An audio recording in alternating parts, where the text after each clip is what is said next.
Live, going live, and we are live. Welcome back, everybody, to another astounding episode of the best darn show on the internet, the Over Sharon Show. That's Hey, right. everybody, how you doing? Hey, Sharon, how's it going? Gut, gut, sehr gut. Hey, good. So we're here to talk about the Tao Te Ching again, yet again today. But before we do, I'm gonna read today's quote, which Sharon Yes. sent me, and it's Manly P. Hall, which I two of my favorite people, Sharon and Manly P. Hall, although I never met him. He who knows not that the Prince of Darkness is the other face of the King of Light knows not me. Manly P. Hall. Do you think he was talking about himself or like God? Yeah. Or both, right? But before we Right. talk about both, yeah, I think he is. I think he's saying like that's a statement that God would make, maybe, and Yeah. but for himself, because he's figured that out, I guess, than anyone else that doesn't know that doesn't truly know him also, as in Manly P. Hall, or really know themselves, honestly. Because, we talked about that even last week about God. Is it just like your higher self or these different concepts? And if you're looking at it through those lenses, then I would say, yeah, it's like God. Yeah. And go ahead. I've been just off topic a little. I've been paused on this book called The Occult Anatomy of Man that he wrote. I say paused because it's an audiobook and it's just amazing. Like I can't even describe how crazy amazing the book is. And I don't really remember a lot because it's been a while since I played it. It's so dense. It's Yeah. like that I have to like pause and think of or slow it down. Like very few times do I have to slow things down. But this one I have to sometimes slow it down to like zero point 0.9 or zero point 0.8 to listen because it's just so dense. I want to like hang on every word because it's like it's crazy. Um, but I've been meaning to like share that book with other people and tell people like this is a really cool book, but I just haven't gotten around to it. But yeah, one day when I'm closer to finishing it, I'll definitely talk more about it. But it's really good. Yeah, Manly P. Hall is just, I mean, he's that guy, that secret teaching of all ages. It's like a I Bible never book. read it. I never read I've it. I never have read it, the but whole I thing, but yeah, I think I've I even skimmed have the through. audiobook, but I haven't listened to it yet. It's got to be like a month long. Like Yeah. it's just Yeah, I one know. month of straight I audio. mean, it's Like, got to be years long because by the time I like slow it down and listen to it, oh my God, it's going to be crazy. oh yeah, and like you were saying about him being dense, I listened every once in a while. I'll listen to one of his lectures, and yeah, it's just you really have to go back and listening and you're like, Yeah. whoa, because it's Rewind, like one rewind. concept hits and your mind's wrapped around that Yeah. one, then he just Yeah. brings it to another one and you're like, Yeah. stop. Yeah. It's amazing. And speaking of that, I listened to a Alan Watts thing. It was like a 10-minute thing last night, and I wanted to share something on the show, so I think this might be a good spot where he talked about how people get, and most of us are like this, and it goes along a lot with what we talk about with like trusting the plan and God's plan and stuff. And he said that if you look at yin and yang, dark and light, he's like, people look at and are really afraid that the darkness is going to take over. He's like, we're always afraid that it's going to take over and it's going to be bad. But he's like, what we don't realize is it's like a wave. You have a crest and a peak, and a crest and a peak. And he's like, when you're in the wave, you can't see it. But he's basically like he compared it to, he's like, you're afraid that the light switch is going to go off and it's never going to go back on. He's like, and it's just going to be darkness. And he's like, if you can wrap your head around really what this whole experience in this realm or whatever, these are my words, of course, what it really is, then you'll see that it is just a balance, really. So it's going to be darkness and light. And that's kind of just part of what it is. And the faster you can accept it, I think the less suffering you'll have. It's a pretty good claim I could make. Yeah, indeed. In Do you have anything to say about the quote? Because sorry, I derailed it by talking about the Occult Anatomy of Man book that he Oh, wrote. no, I think it's pretty self-explanatory if people realize what he's saying and they're not confused by the words, which is just that, God even says in the Bible, like God encompasses what we call Well, here in the physical he good made and both, evil. Yeah, made both, right? Yeah. right? We Evil is read that God and good scripture is in God. Isaiah, was it? Where Like I created evil and like finger puppets, like yeah. Actually I have my puppet here now. I should not in here, but with me. I was playing with it the other day. That's funny. Is it a Yeah. ventriloquist? What's that? Is it a ventriloquist puppet thing?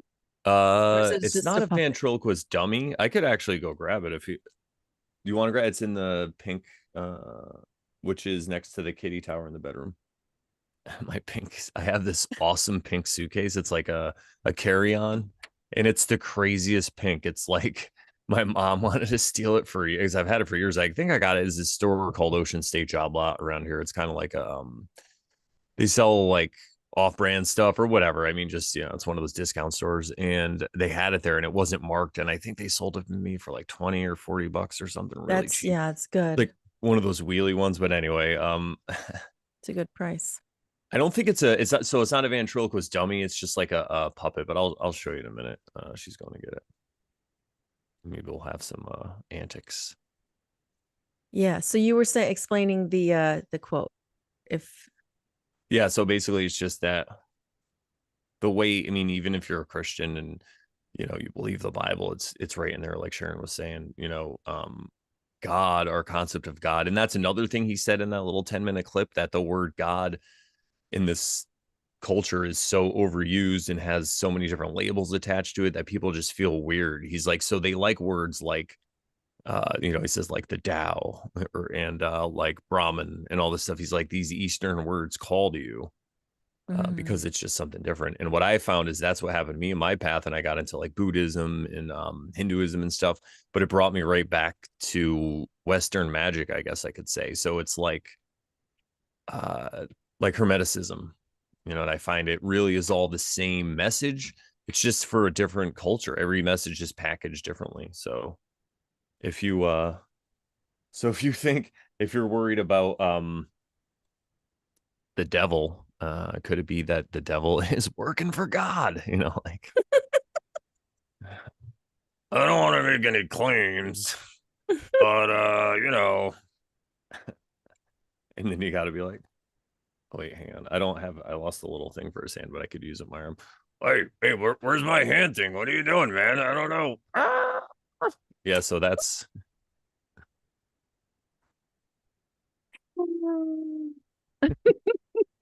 it's just so funny. puppets are Like, funny. so funny. Sharon, Sharon, are you gonna pull a card or are you just gonna sit here? Oh yes, yes, yes, indeed. I pulled a Just, card. I just had. it's not me. It's hey, listen, I'm running the show. I'm Oh my running this. gosh, I got to practice a little more with the. you're gonna love it. You're gonna love it, Isaiah. What's his name? Prophet I've Isaiah? been calling him Zeke, like Ezekiel, Zeke. but Ezekiel. You're gonna love this. It's card number 20 from the major arcana. The judgment, right? whoa. Hang on, you ready? Hey, here it is. Oh no, I Oh gotta take this no. tag off. Oh You no, still got my Zeke. tag on? Would you plan on returning me? All right. That's I'm gonna pin you now so people can see that and then I'll unpin. Yeah, So but remember that when you're talking, if you're talking and I'm pinned, you're gonna see. They can't see you doing that, by the way, because I'm pinned allegedly. all right, yeah, there we go. I didn't want to talk because I remember the 7 year and I'm like, yeah. So I just people just so they know I was just going like this.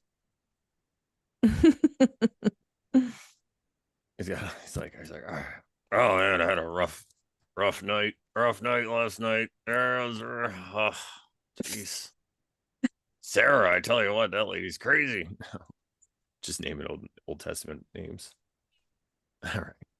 So judgment, I guess we could.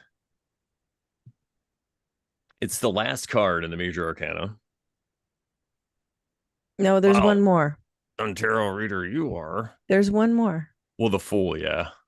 21. Yeah, 20. Oh, the world. Oh, yeah. What do you you need to The study your Wild. tarot? Yeah. So judgment, you're right. Judgment is 20. And 21 is the world. We are the world. We are the children. And to me, there's a few cards in the major arcana that symbolize like waking up to things and like seeing things and all that stuff. And I think that what, dude? And I think that um I think that judgment is like the ultimate one. It's the ultimate wake up. It's kind of like when you're just like, oh, and you have like another kind of like an epiphany, I guess you could say. And that's why the world is next, because the world card is really just a representation of the realm and everything around us. I feel like it's what they're it's all the possibilities and all that stuff. So There's resurrection going on here. People getting out of their coffins and they're all naked. yeah, think about Adam and Eve when they realized their nakedness. They woke up, they ate the from the tree of the knowledge of Knowledge good of and good and evil, evil. right? And then they woke up. They realized they were naked. So it's the same kind of thing. People are waking up and they realize they're just naked to the truth of Yeah. whatever it is. Or they realize that they arrived naked and they'll leave naked because you can't take anything with you, basically. So Not even your Pendleton shirts. not even. Hmm. Excuse me. Let me try.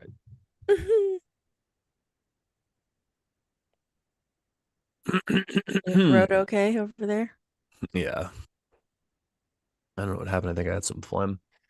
There we go. What's up, Angela, baby Carson, and Cody? What's going on? I was thinking the other day, I'm like, I don't even know Cody's last name. I'm like, I know it's not Paxton. I'm like, that No, but must it be by starts with design. Like he's so what?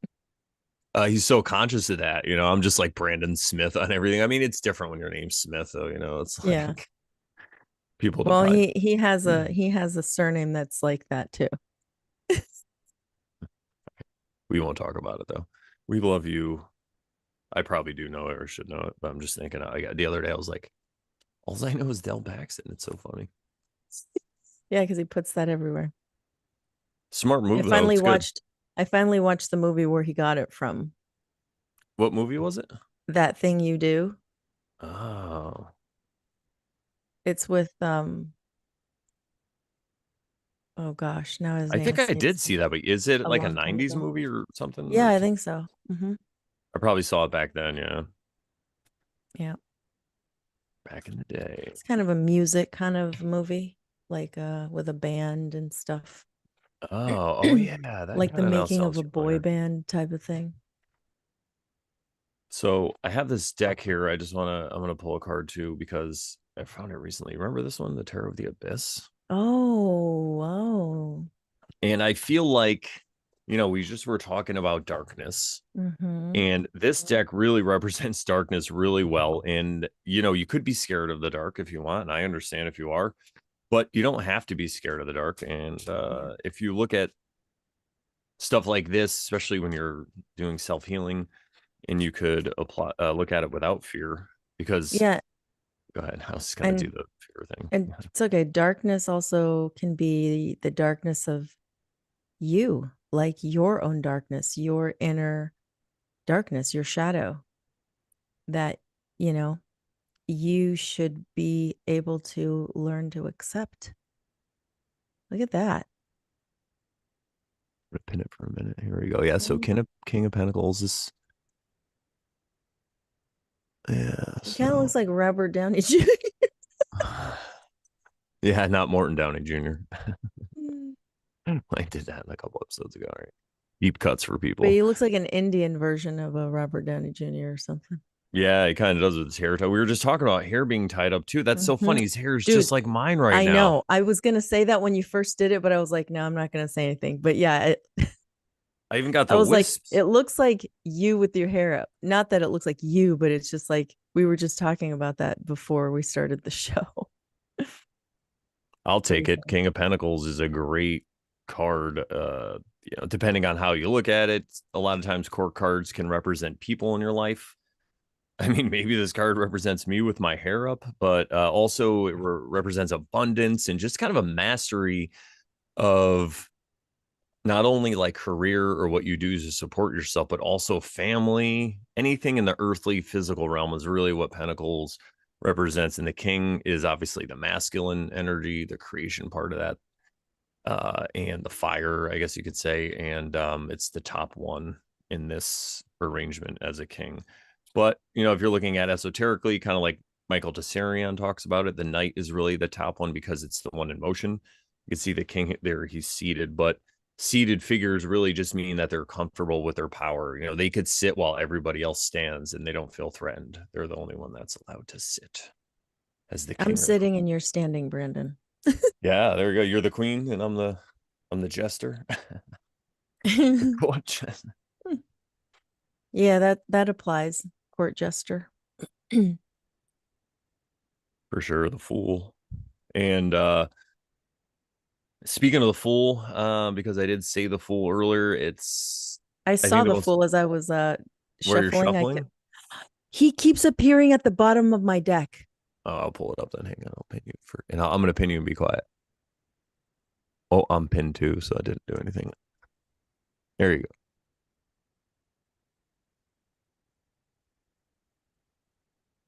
Now, what I want to say about so you see the light, right? The light is behind him and it's shining on his back, in the back of his head, so he doesn't directly see it.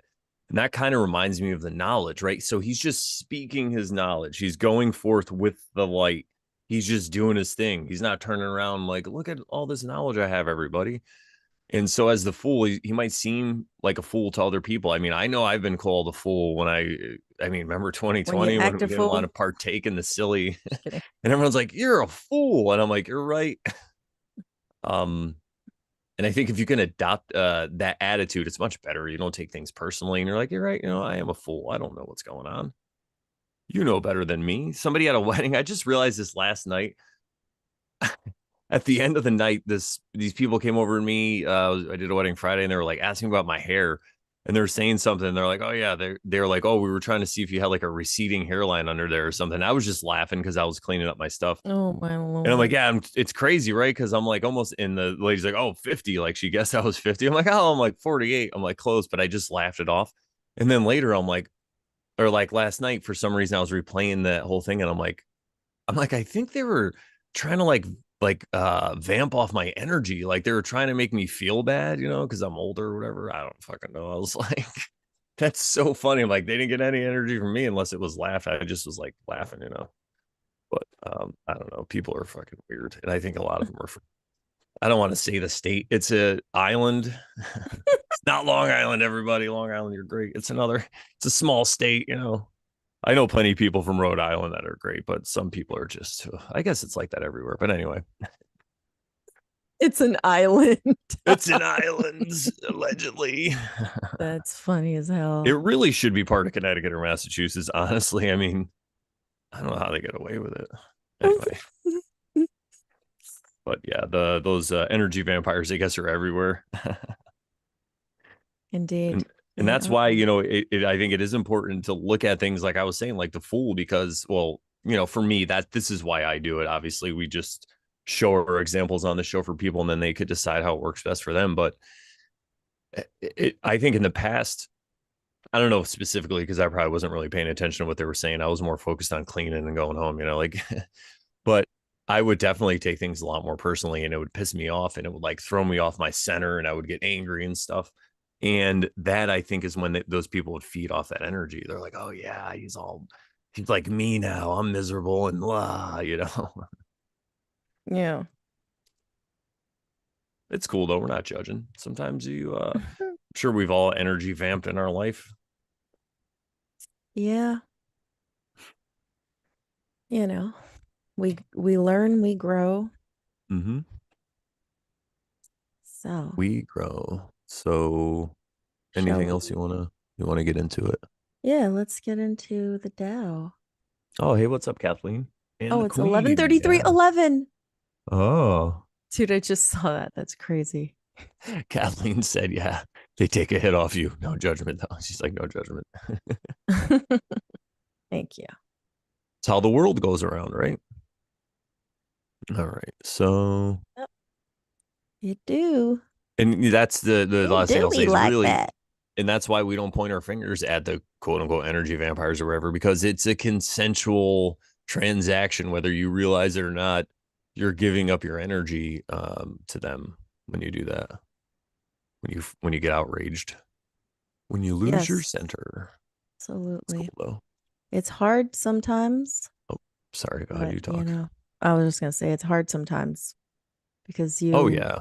it depends on who it is too. Like people, I think people who closer to you can trigger you a little bit more um, you know, Yeah, we have than just patterns. a We get random person.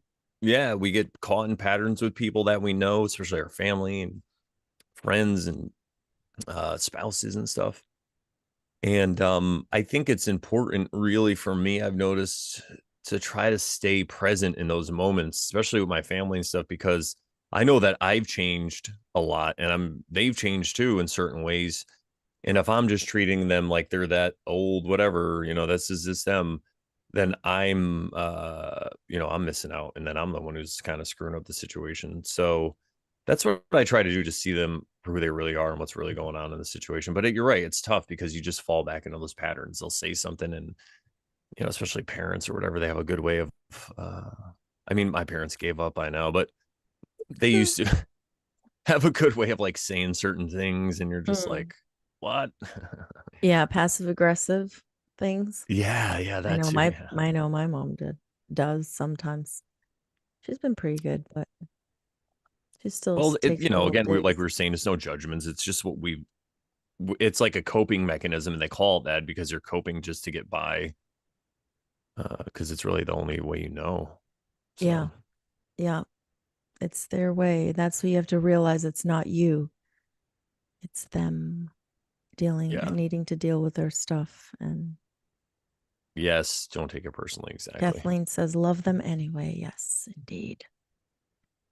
Yeah, because then you don't feel like a victim. Yeah. As I was explaining to my AAA tow truck driver last night, I was just podcasting away. He was vibing though, so it was cool. It's like, yeah, That's you might have to exclusive. wait a few hours for a tow, but you're not a victim. It's better than getting hit by a bus. It's funny because that the guy said something like that. He's like, sometimes you get stuck, and he's like, but if you went another way, you never know. You could have died. And I'm like, I didn't say it, but I'm like, do you watch my show? Like, this is great. It's just in the air. Mm-hmm. So, all right, well, let's get into the Tao. I think uh, it's a nice little Intro. intro. There we go. All right, today we're going to be talking about verse 67, at least, and probably 68 too.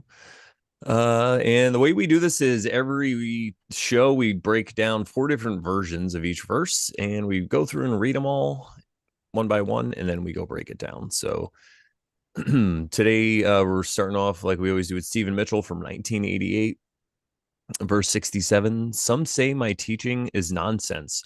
Others call it lofty, but impractical. But to those who have looked inside themselves, this nonsense makes perfect sense. And to those who have put it into practice, this loftiness has roots that go deep. I have just 3 things to teach: simplicity, patience, compassion. These 3 are your greatest treasures. Simple in action and in thoughts, you return to the source of being. Patient with both friends and enemies, you accord Mm. with the way things are.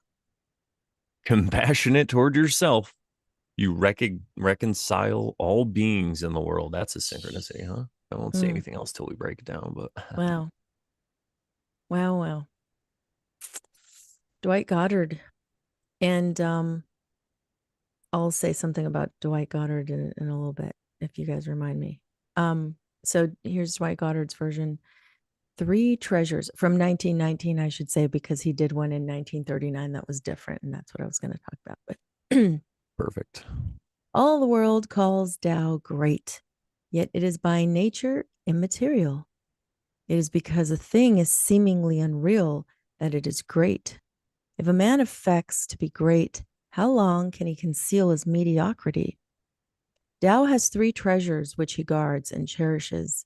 The first is called compassion, the second is called economy, the third is called humility. A man that is compassionate can be truly brave. If a man is economical, he can be generous. If he is humble, he can become a useful servant. If one discards compassion and is still brave, abandons economy and is still generous, forsakes humility and still seeks to be serviceable, his days are numbered. Oh, On the contrary, if one is truly compassionate, in battle, he will be a conqueror, and in defense, he will be secure. When even heaven helps people, it is because of compassion that she does so. whoa. She. Aha. Interesting. All right. Stan Rosenthal from 1984, verse 67. He entitles this The Three Precious Attributes. All right. I'm just going to highlight that. Oops. Those who follow the natural way are different from others in three respects. They have great mercy and economy, and the courage not to compete. From mercy, there comes courage. From economy, generosity, and from humility, willingness to lead from behind. It is the way of sickness to shun the merciful and to acclaim only heroic deeds, to abandon economy and to be selfish. They are sick who are not humble, but try always to be first. Only he who is compassionate can show true bravery and in defending show great strength. Compassion is the means by which mankind may be guarded and saved. For heaven arms with compassion those whom it would not see destroyed. Whoa. Mm. Huh. All right. Aleister Crowley from 1918. The Three Jewels. They say that while this Tao of mine is great, yet it is inferior. This is the proof of its greatness. If it were like anything else, its smallness would have long been known. I have three jewels of price whereto I cleave: gentleness, economy, and humility. That gentleness maketh me courageous, that economy generous, that humility honored. Men of today abandon gentleness for violence, economy for extravagance, humility for pride. This is death. Gentleness bringeth victory in fight, and holdeth its ground with assurance. Heaven wardeth the gentle man by that same virtue. Wow. So it looks like we have three uh, attributes or states of mind or whatever that they're focusing on here. And it feels to me like one of those verses that it's another one of those verses you could just send to somebody and it kind of encompasses everything. It's like, here it is summed up. Yeah, it's a good one. It's a very good one.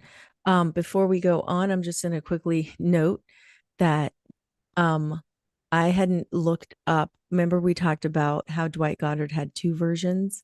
I'd never looked up, why there was a second one.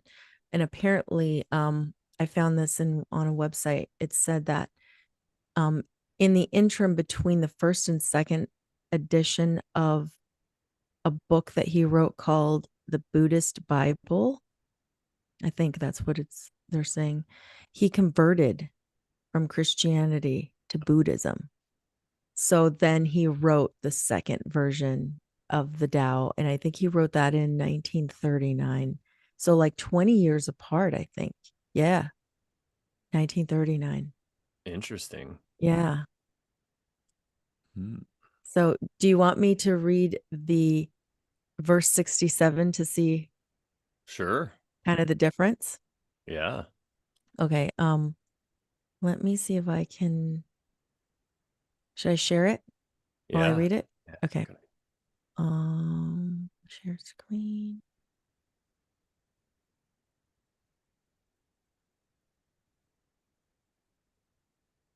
Okay. Can you see my Mm-hmm. screen? Okay. Yep. All right. So this is what he says in this version. The world calls it the great Tao, but there is nothing with which to compare it. Why? Simply because of its greatness. If there were anything with which to compare it, Tao would immediately become and remain so for a long time, the most insignificant thing in all the world. Tao has three treasures that are inherent in its very nature. The first is compassion, the second is economy, the third is humility.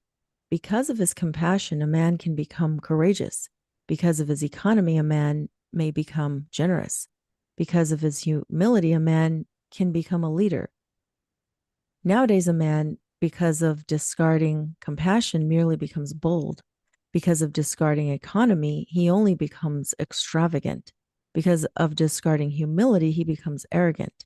Such men are already in the process of dying. If a soldier is compassionate in battle, he will be a conqueror, and in defense, secure. If a man is compassionate, heaven will protect him because of its compassion. Wow.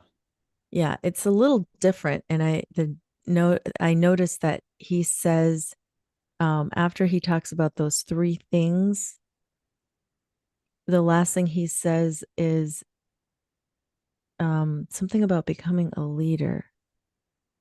And the other one he said something else that was like the opposite. So I was like, whoa, that was different. Yeah, because of his humility, a man can become a leader. And then Oh. in the other one, he says,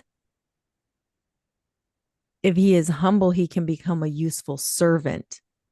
So a Uh, servant versus a leader, and what, isn't that interesting how he changed that? yeah, and they always talk about leading from behind. Yeah. So it's yeah, really interesting. Yeah. I don't really know what to think of it, but it is what it is. He has two different versions.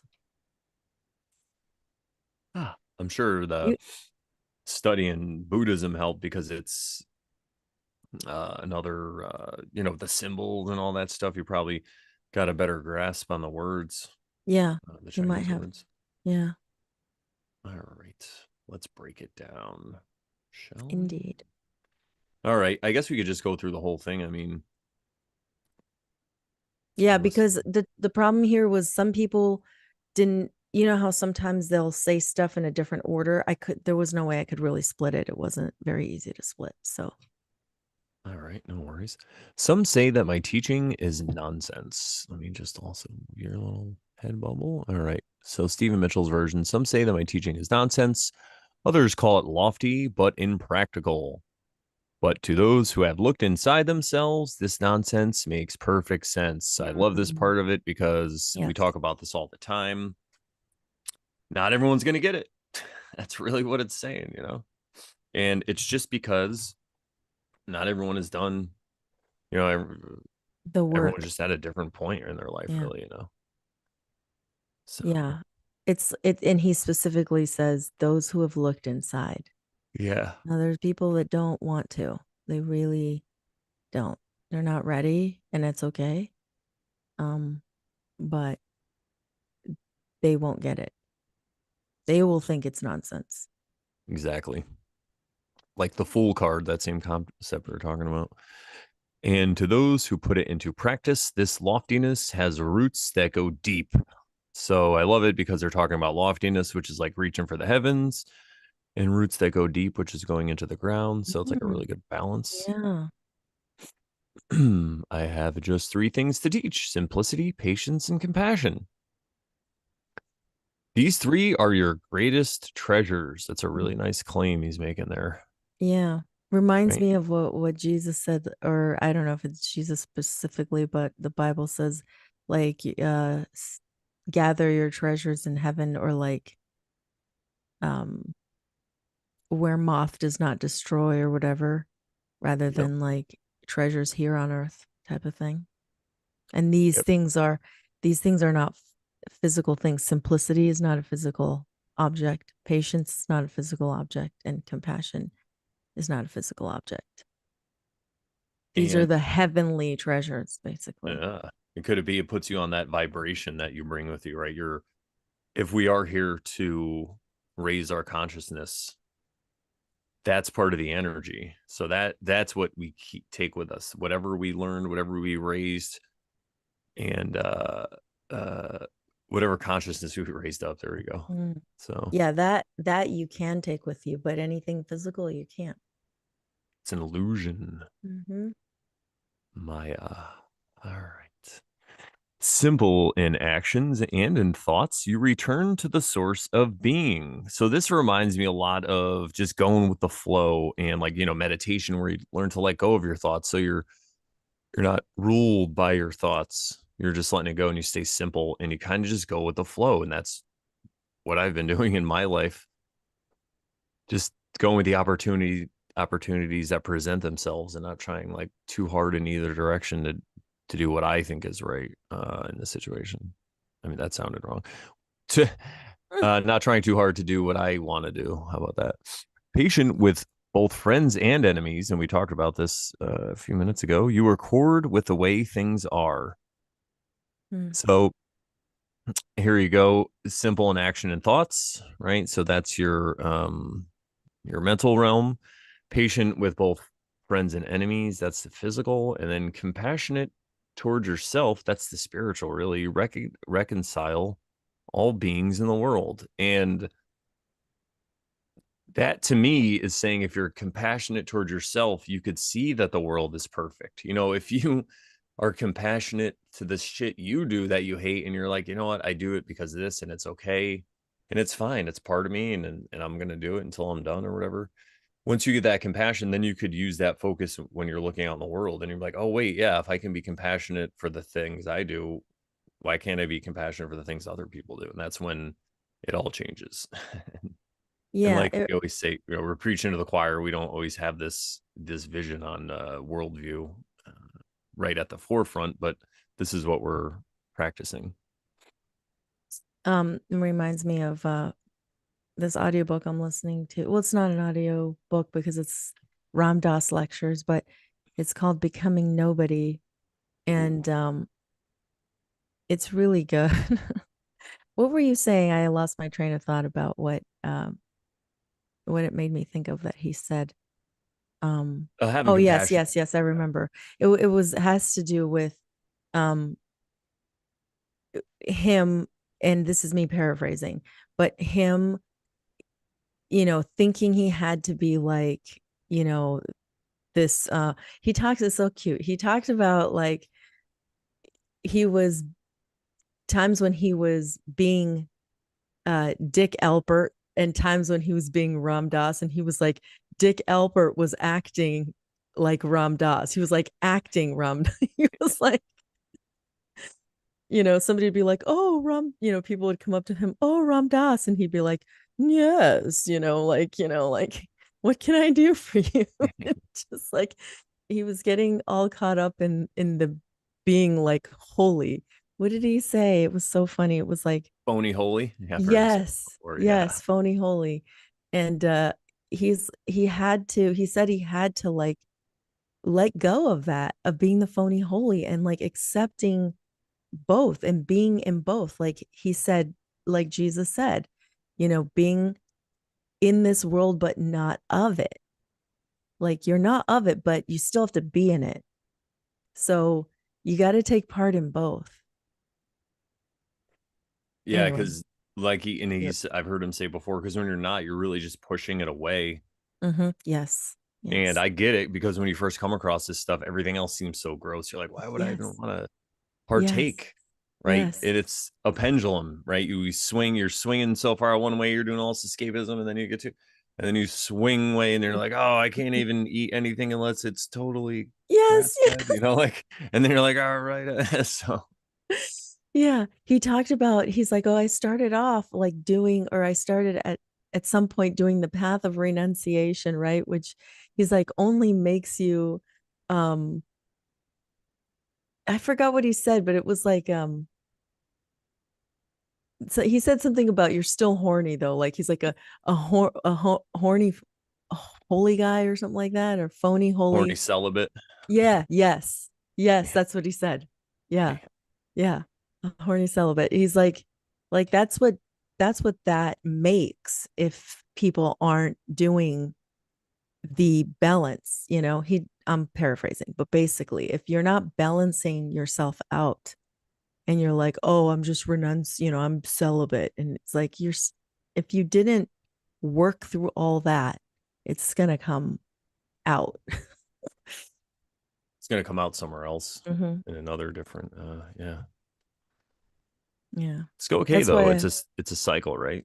Yeah, that's why a lot of those gurus that come out of the Eastern world, they sometimes when they get here, they get manipulated and not manipulated, that's wrong word to use, but they get their minds all twisted up when they start to get famous and then women are around them and then people find out that oh, they're really not celibate and because they didn't work those things out, And you know. that's why being in this society really is kind of a bonus, because if you were born somewhere next to a temple in India and then you just became a holy man, and it's easy because there's not as much temptation. But when you're born in this world, in this society, to extricate yourself from that, and again, to be in the world and not of it, I guess you could say, to master that skill of being in the world but not of it, is just you kind of have a leg up on it because you've already been through all of it before. You're like, I've Yeah. seen it all Yeah. before. Yeah. But if not, You've like, kind of like, in some ways, you've been desensitized, right? So you're just like, yeah, yeah, I get it. I've seen it. yeah. And speaking of being desensitized, ever we were watching some show, I forget what it was, but the lady had two kids in the back. They're probably like between 5 and 8, two boys, and they're just on their phones. And I looked at Elizabeth, I'm like, if I watch this show in like the 90s, and the way I'm watching it from this frame of view where this is like a dystopian future, I'm like, but this is already the future. But if you showed this to people in the 80s and 90s, they would have been like, what the hell? Like, so yeah, it's funny how Yeah. The things Overton change. window or The something like Overton that, window, yeah, gets shifted. right? Yeah. Yeah, I love that. I explained that concept Yeah. recently. So it is. We are living our best life now in this country, allegedly. Yeah, and the reason also I brought it up is because I remember when I first came across this stuff, I was kind of like, oh, why do I have to be born here and live here? Maybe it'd be cooler to be I don't know, Indian or whatever, or to be born in that part of the world, or to different whatever spiritual people. But now that I look at it, it's my own unique journey. It was actually a gift. These set of circumstances that were laid on me, really a gift. It's like my challenge that I can work out, and I've had 48 years to do it. So in the beginning, instead of working on it, I was probably just pushing it away and running away from it. And then, like they were saying in the quote, right, when you turn around and look inside, or no, it was from the Tao. When you look inside, then you could see that it's a challenge for you to work on, and you don't have to be a victim because of it. So yeah, that's why I want to say, because a lot of people are like that, like, oh, this society sucks, it sucks here. But it's like, no, it's just expert level, right? Mm. Legendary mode, we've talked about this before. You set your thing to legendary mode, so you'll be great. Don't worry, you have plenty of lives. Just all Yeah. right. You got you have way more than 9 lives. Yeah, there's plenty of guys to keep all right. So yes, compassion toward yourself, you reconcile all beings, so you see the world as perfect. I think that's pretty good there. Yeah. So I'll do Dwight Goddard's version Oops. from 1919. before when he was a Christian. This was when he was a Christian, you guys. God is great. All right. So, three treasures. All the world calls Tao great, yet it is by nature immaterial. It is because a thing is seemingly unreal that it is great. If a man, oh, so okay, I'll just pause right Yeah, there. go for it, yeah. So it is, yeah, when you talk about the Tao, that's not something that is a material thing, right? We've talked about it in great detail how the Tao cannot be named because Exactly. you can't put it in a box. Um, and the Tao has many, many meanings. You could call it like God or the creative principle or the path, the way, the way to God. There's many different ways to translate that. So, all right. So the next few lines. Okay. So it is because a thing is seemingly unreal that it is great. So it's kind of like uh good things come in small packages, right? It's kind of like that, but this is an immaterial object, so it appears to be not real. um would any thoughts you have on that? It kind of reminds me of like a scapegoat, and or like you put somebody on a pendulum and then someone else is in a pit Pedestal. pedestal. I always do that, the pit in the house. The pit and the You put pendulum somebody on because a of pedestal. Edgar Allan Poe. How dare you, Poe? Yeah, so it's when you have somebody that's on a pedestal like that, it's not real, right? And they're not usually whatever reason you have them on a pedestal is because of your blindness, or you have a blind spot for this person, or whatever you're putting them on a pedestal. Same thing if they're the scapegoat and they're in the pit, you have a blind spot. So because whatever it is isn't real, it just seems so great, like it can never be um, Mm, that kind of thing. So I think that yeah, the reason why they're saying that it's not really great is because it's just the way it is. So it's not like it's actually great. It's like it's just the way things are. Like could be wrong there, but let's see. yeah. Okay, that's a good, interesting perspective. It made me also think of like when you don't have something yet, you're Yeah, like yeah, yeah. anticipating it and you're just like, "Oh my God, this is going to be great. When I get this thing, when I get this newfangled gadget, it's Yeah. just going to be great. It's going to make my life perfect. It's everything I ever wanted, right?" Then you get it and you're just like, you move on after a few days, you're like it dust settles and you're like, you Yeah. forget about it. You sleep with it under your pillow for a few nights and you're like, Yeah. So, yeah, it's like the fleeting things of this material realm, and that's really like trying to pleasure your senses. And I feel like you're right. That's kind of the concept I was going for. It's the idea of the thing, I guess, is better than the actual thing. Okay. All right. I'll keep reading. All right, let me pull it up. There you go. If a man affects to be great, and I think he means if a man desires maybe Mm-hmm. great, um, how long can he conceal his mediocrity? I guess people are mediocre, right? Yeah, and everyone what you could is say too is, yeah, okay. everyone is the same. You are another me. Yeah, nobody's great, right? Exactly. We're If all great. everybody's great, nobody's great. Yeah, there you go. Everyone's great, nobody's great. And it's great. It's great. It's funny. Because what he says right here, it's like if a man affects to be great. So affects, what it was in effect, it's something you're doing. So if he's like trying to be great and trying to show people he's great, how long can he hide that he's actually a normal person and he's just a mediocre person? And this goes along with Dude. what we were talking about, I think last week or the week before, about self-sabotage and the reason why people get engaged in self-sabotaging when they're like in a relationship. And it's the same kind of thing. They're like trying to hide these bits and pieces of themselves to not show the other person and to pretend to be this great person, like Dick Alpert pretending to be Ram Dass. right? And but truly being yourself around somebody is in Authenticity. yeah, being authentic really, and to do that you have to accept yourself and look inside and accept it. Dude, dude, he was saying something about that. Thank you for saying that. Because he was talking about like when he was being um like he was being this like holier than thou not holier than thou, but this like holy man, right? Everybody was like, oh, Ram Dass, Ram Dass. And like, and he said some people were like, I don't trust you. And he's like, they couldn't feel my heart because I was all up here. Like I was just some being that nobody could relate to. It was, it's like you put someone on a pedestal and you're like, oh, they're great. They're like, I could never be like that. Oh, they're so perfect.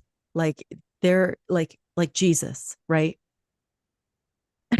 Like everybody, but Jesus was like, be like me, follow me. And they're like, but we can't. You're like perfect. Nobody can be perfect like you.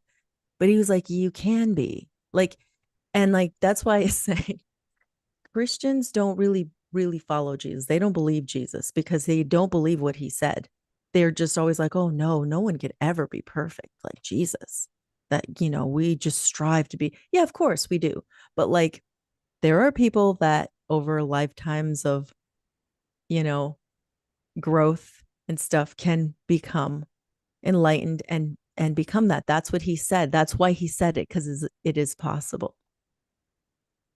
He was a Yeah, fellow you will go on brother. to do greater things, right? That's what I Right. was gonna say, but I was Yeah. letting you talk because I And then Ram Dass said, it's when I started to like, I forgot how he used the words, but it was like when he became more about his heart than about being, this holy person. Um, and just being raw and real, right? Then people were able to come up to him and relate to him instead of, when he was like being, Mr. Holy Ram Dass, and yeah, not living it out, like living out his shadow and all that stuff. people can sense when you're authentic and you're not authentic. Yeah. And if you're Yeah. speaking your truth, like, and that's as an INTP that I am allegedly. I mean, we do put the INTP tag in there, so I might as well talk about it. That's one thing that is hard for me and has been hard, and it's been getting easier though. But is to open up my heart because I'm always in my head so much, and to actually have compassion and not think of other people as like the slobs, the unwashed masses, and the sheeple and all that stuff. It's like no, they're just us. They're just that's what we are. It's the same, Just another us. just another us going through a different set of circumstances, trying to raise their consciousness or lower it or whatever. Raise it Yeah. either negatively or positively, I should say. Yeah. They're just trying to figure out a way, and They're going to one extreme or the other. yeah, polarization. Ding ding ding. Mm-hmm. All right, All right. I'll keep reading. I'll pull it up. But yeah, I love that. How long can he conceal his mediocrity? He's just like everybody else. And, people be like, oh, he's so perfect. Like, I can never be like that. And it's like, but he's just like everyone, Just you know? exactly. And when you see, like, that's the thing, you put someone on a pedestal and, the moment will come when that person falls off the pedestal, when they do something that you're just like, I don't like that. Why do you do that? you know, or whatever, like whatever happens, right? You're like, oh, he said this, or he did that, or she did this, and she did that. And it's like, that's why we told you guys not to put us on pedestals, because maybe you're going to find out something about us one day that you're like, ew, I don't like that. We're going to fall off because we're just other people like you. We're not these special being. Nobody is special. And we're all special. We're all special, but nobody's special. It's the conundrum, right? Yes, yes, indeed. Exactly. So All anyway, right. sorry. No, no, you're good. Well, actually, I was going to say too about that word mediocrity. It's like it means average. everybody, mediate, maybe in the middle, like Yeah, it is. It just means average. So there's nothing wrong with it. It's neutrality, right? It's a balance. It's not one or the other. It's like right in between. So it's actually the best, absolute best place to be, right? yeah, because when you're trying to be good, think of all the evil things that you'll do. Like they say, the path to hell It's is paved. paved with good intentions. And if you're trying to be this person who is like Ram Dass, like was just in his head, and he's even talked about the experience of somebody tries to push away sex too early if they're supposed to engage in a lot of sex, or if they're thinking about it, like you said, if they're a horny celibate, they're Yeah. doing a lot of damage to other people and they don't realize it, into themselves because of that. So it's comes out in other areas. Yeah. Yeah. Indeed. All right. So Tao has three treasures which he guards and cherishes. The first is called compassion. The second is called economy. The third is called humility. Now I'm just going to quickly look at the other three that Stephen Mitchell was talking about. Simplicity, Simplicity, patience, patience, and and compassion. compassion.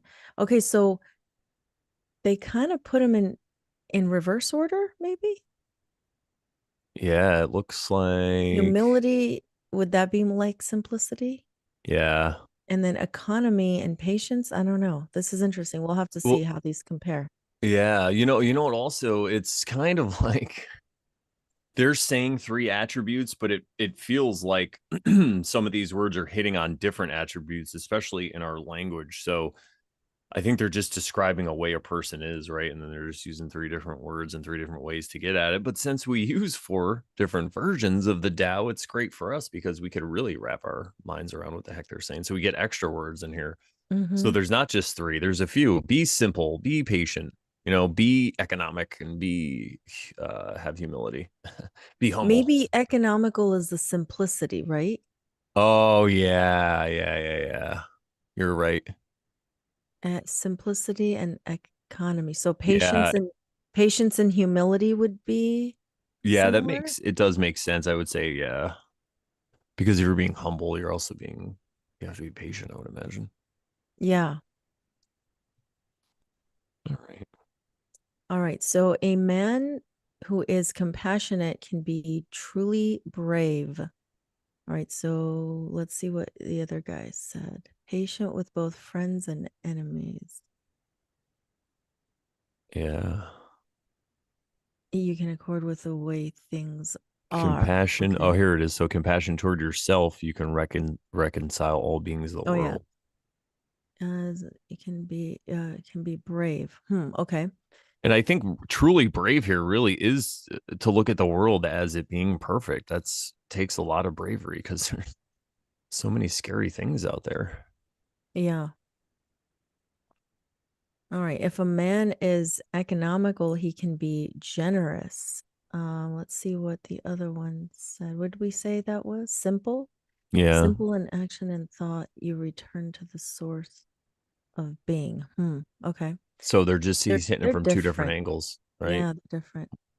One's If like a more spiritual and one's more of a physical, I guess. yeah, if he But is okay, go ahead. I'm just gonna say he's not saying to be economical with your money though. So maybe there's Right. other, It's interesting. right? Well, he's saying he can be generous. Maybe because if you're not like throwing away all your money and spending it frivolously, you have enough to be generous. And I would say the same thing with your attention, you Yeah, know. of course. Absolutely. So there's a lot of different levels. Yeah, you can be economical with different things. Okay.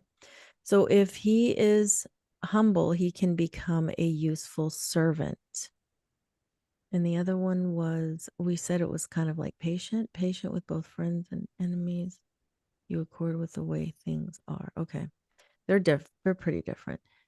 All right. So then he's going to go and say something a little bit different here. If one discards compassion and is still brave and abandons economy and is still generous, forsakes humility, and still seeks to be serviceable, his days are numbered.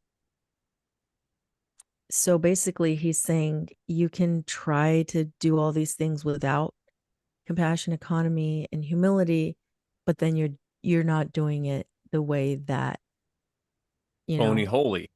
yeah, You're being phony holy and your yeah, days are numbered, not because you're going to die or get smote, but because your days of that worldview are numbered. You're going to have a death, right? You're going to, like Ram Dass came to that point and it was like, whoa. And it's just, and I think the reason he's saying your days are numbered is because you're kind of engaging in cognitive dissonance, not cognitive dissident Jones.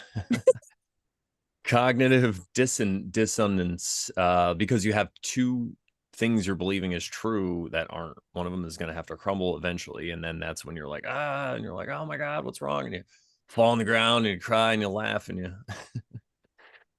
yeah. you have a realization. And I think that's what kind of what they're talking about here. I don't feel like the Tao is damning anybody to like damnation, eternal. Well, he was a Christian back then. I'm just kidding. Yeah, oh, he was a Christian, yeah, so maybe that's why he wrote it that way. Just kidding. Your days are numbered. Richard Um, Alpert well, pretending to be Ram Dass. Your we days. pulled the judgment card, right? Oh yeah. And, they're It raising up from their graves for the judgment day. and who's doing the judging? I didn't say this, but could it be there's a higher aspect of yourself that's doing that judging, and that's why you're just naked and like, okay, I'm open now because you realize you were wrong and you were like believing something that wasn't right and it affected your whole life, and you realize and you can't do Yeah. it anymore, so you're just open to the truth, to the light, and Yeah. you're like, guide me, right? Completely open because you have no clothes on. You just resurrected from this coffin grave thing. And you're just like, all right, I get it. I'm ready. I'm here. I'm here for it. I am your willing servant. Um, so just I went back to the 1939 version of not that I'm going to do this every time, but just this one was interesting. Oh yeah. Um, and he said, such men are already in the process of dying. He said it differently. Yes, we just said that So, you're going to have that death, so you're in the process because you're in cognitive dissonance. yeah.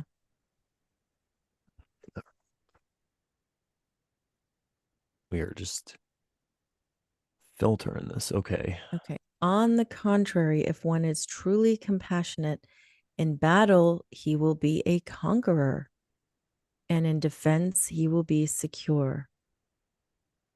When even heaven helps people, it is because of compassion that she does so. Wow. I just thought of the judgment card that I pulled, because there's that angel, right? On top, Yeah, and the angel is compassionate, right? I mean, blowing that trumpet. you get the as above, so below thing here because, like, even heaven is compassionate, right? As above, Mhm. what's above us? Heaven. We're down Yeah. here. So if you want to be more like heaven, and I think it's more talking about the goddess here, and maybe he just says heaven because he was still a Christian then. Oh, yeah. What does he say in the other one? Um, he still says heaven. Heaven, if a man is compassionate, heaven will protect him because of its compassion. So he Yeah, still there you says go. it. But The yeah. goddess will protect you. And what is that protection? I mean, you might still lose the physical things that you cherish so much, but you will be protected. Your especially if you're compassionate, and I really do feel like it most times it does extend to the physical world uh with protection and stuff, but sometimes God has another plan for you, and Right. you Right. can keep the compassion through all that. It's like Job. You get rewarded twice. You get two kids instead of one that they killed Job's kids. Yeah, but you get new ones. You get, You get oh twice. God. That was good omens, right? The Yeah, second good omens. He hides. second Yeah, birth. the Crowley God. hides Job's kids. He's like, yeah, they're Oh new ones. my Look, God, that was so ridiculous. he's like, I gotta kill these kids. Oh yeah, that show. I'm telling you, it's It really is. It's cool because I I think love maybe that one day we show. could do a breakdown of the show, like I loved that show. Let's get one. yeah, I like it because it's a good point of view from somebody who is kind of trying to pick on Christianity and their beliefs, but doesn't really have an idea of what else it could be. So anybody can really watch it. You could watch it just to make fun of Christianity or whatever. You can watch it like, oh, wait, there's other concepts here. So it lets you do it. It's like I talked about a couple weeks ago about television.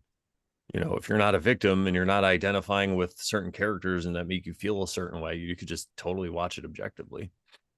Mm-hmm. Yep. Shall we read Stan Rosenthal? Yeah. And you can have compassion for the bad guys and you can be like, whoa. All right. I'm going to take over the Stan Rosenthal. The three precious attributes. Those who follow the natural way are different from others in three respects. So he gets into it right away. And we talk about Yeah. this, right? The natural way. That's really what the Tao is. It's just living the easy, like going with the flow. So they have great mercy and economy and the courage not to compete. So his three things are great mercy. So I would say that's like compassion. Economy is like economy or simplicity, right? And the courage not to compete. So that would be either what do we have up here? I'm gonna scroll back up here. Humility, right? Or patience. Did I lose you? Okay. Sorry, I just had to close the door. No worries. Yeah, so I would say that this okay, they have great mercy and economy, courage. Okay, so we kind of line those up. From mercy, there comes courage.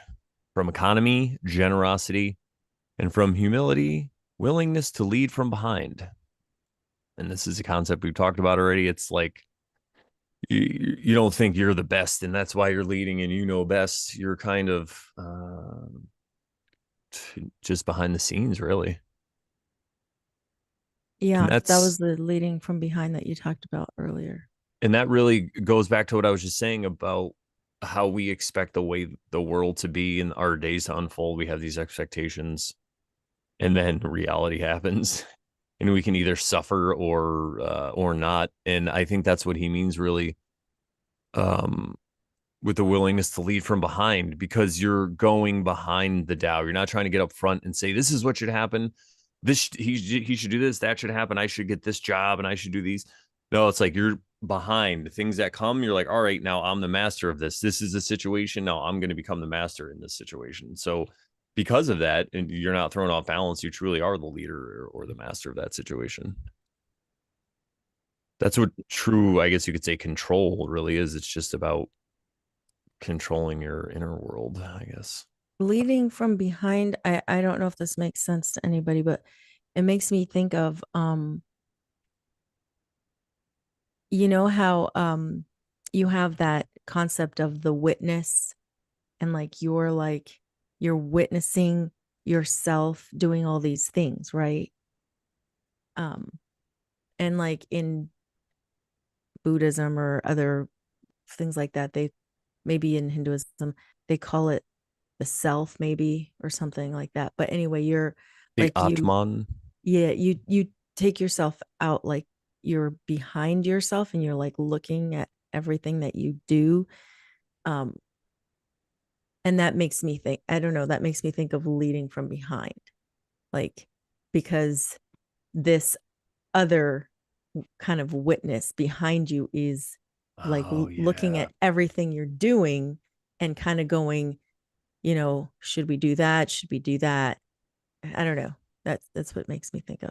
I yeah, that makes a lot of sense. It's like a puppet master, right? Behind the Yeah. scenes. Yeah. So instead of identifying with a puppet and just reacting to certain things that are happening and having these reactions, you could actually step back and then plan how you want to move forward with everything that happens. Yeah. Yep.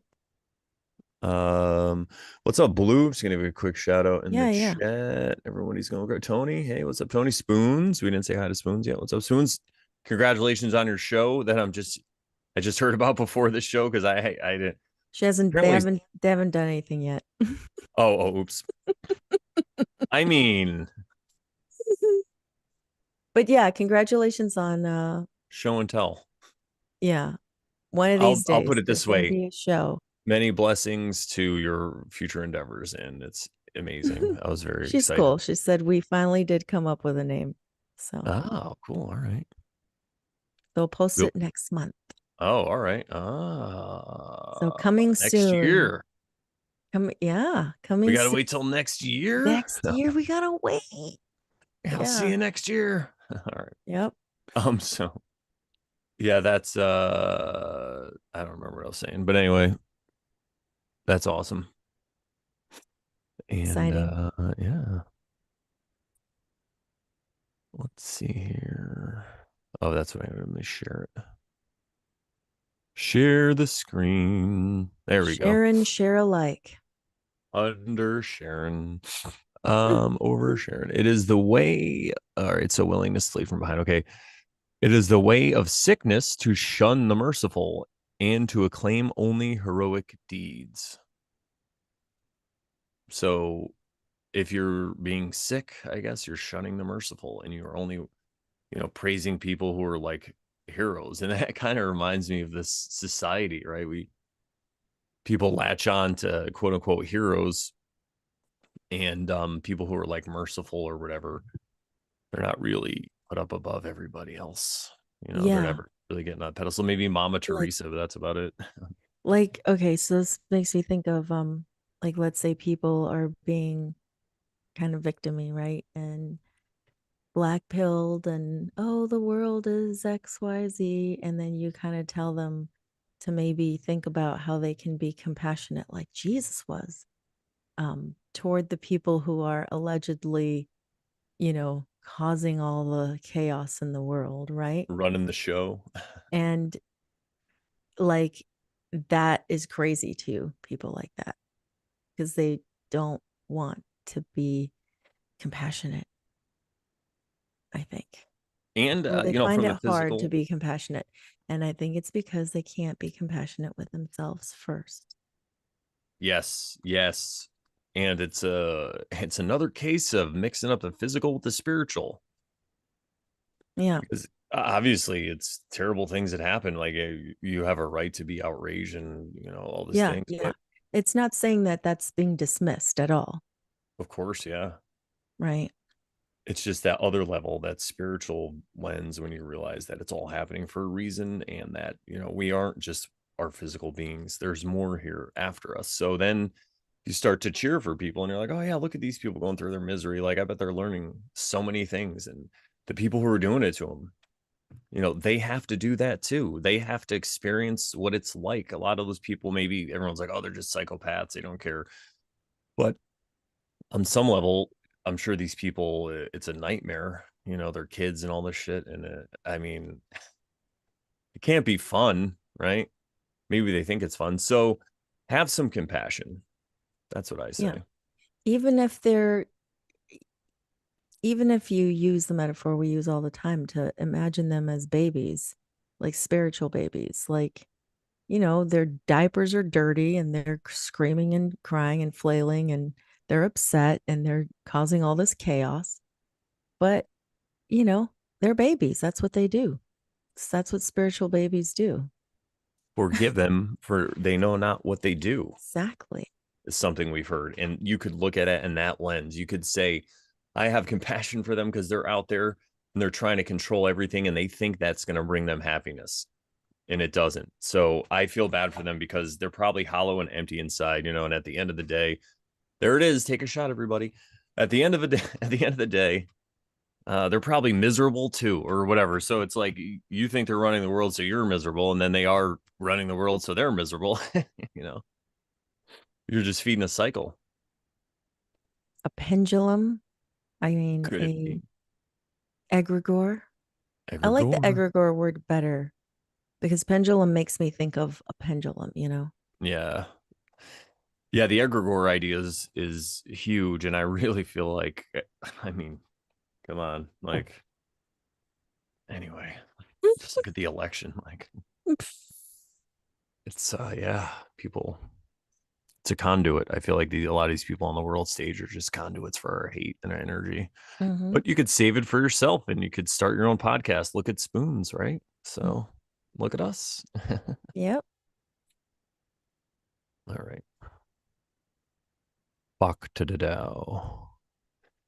To abandon economy and to be selfish. Oh, okay. That's the rest. So it is the way of sickness to shun the merciful and to acclaim only heroic deeds, to abandon economy and to be selfish. So Mm. that's the sick way. We could always, if you want to be selfish. Yeah, they're not healthy, right? Yes. That's another way to look at it's another metaphor. Like, yeah, you can look at them as spiritual babies, but you can also look at them as they're just not healthy right now. They're sick. It's a spiritual sickness. Yeah. Yeah. And even Jesus said to the Pharisees when they asked him, like, why do you hang out with sinners and, prostitutes and tax collectors? And he's like, you know, it's the sick who need the physician, you know? Yeah, exactly. And they like to party. Jesus, listen, he gets it. We're here to party, Mm-hmm. party on, Wayne. So, yeah, no, good point though. Those are the ones who need it. Mm-hmm. They are sick who are not humble, but try always to be Mm-hmm. first. And that's really when you're being egoic, right? You try to put yourself first or what you think's going to happen. You create this mental image of the world in your head that you want it to be like this tomorrow. I want to do this and this and that. And it's like, nope, tomorrow you're sitting at a car wash for 5 hours. It's like, yeah, because you're waiting for a tow. So, I mean, we have these plans, but if you're humble, then it doesn't matter. You just go with it. You're like, all right. And being humble is saying, this isn't, God's making this plan and I'm just going to go with it. That's the humility. God's ways are not my ways. I don't know God's ways. I don't know what God intends for this situation. I heard once that God works in mysterious ways. I've actually heard it a million times. And, I've heard it when I was little. And all throughout my life, it's meant so much to me. And it really is. It's a mysterious way. God works in mysterious ways to humans. We're these people, men and women. We're not, we don't get these grasps. We don't grasp these concepts. We don't understand what it's like to be eternal and to live forever. Mm. So it's a mystery to us. So we have to experience eternity at a car wash. Exactly. And get lost in a Wheel of Time audiobook and feel like you're really there. The tow truck driver shows up and I'm just like, so I got my sword out. It was great. So yeah, but that's really what I think what we're talking about, humility, true humility. All right. Only he who is compassionate can show true bravery and in defending show great strength. And we've talked about this a lot with compassion, like when it comes to self-defense, when you're trying to defend yourself, if it's a life and death situation, we always say try to just be compassionate with the person who is attacking you. And that doesn't mean that you don't stop them or even hurt them. I mean, you might have to hurt them or whatever, but it's about inside. You're not rage squirting and you're not like, yeah, I'm going to fucking be Rambo and shoot this guy. You're like, oh, well, this guy, you might have had a rough life and maybe he's a crackhead and you just can't seem to see what's going on. And, sorry, but it's Dude, just a different way to be. You're not a victim when you're thinking that way. And that, I guess, is you true oh, bravery. Anything else isn't, you're not really being brave, because to put your heart on the line as well is really the true bravery, because we all get hurt when we're young and we have these abandonment issues that happen, I think. And that's what causes us to have these flaws and things about us that we don't like. And I think that through compassion, that's the key. That really is the way to open your heart. And that's what I was saying. I'm sorry. So when you have your heart on the line like that, because we've been hurt before, I've been hurt so many times. You don't want to put your heart out on the line, but to be brave is to do it, to open your heart and say, I'm willing to get hurt again. It's okay, and I think that's what they mean. That's the true bravery. so speaking of what you just talked about, nuts. Last night Cody and I watched Ender's Game. Did you ever watch that? Or No. Is it a movie? Yeah. Well, it's a book, and then they made it into a movie. Sounds really familiar. Okay, so um basically there can I give you a plot? Yeah. Okay. So basically, I'm sorry if I'm gonna spoil it for anybody, but I'm just gonna just talk about it. So the world has been invaded, has been attacked by these alleged aliens, right?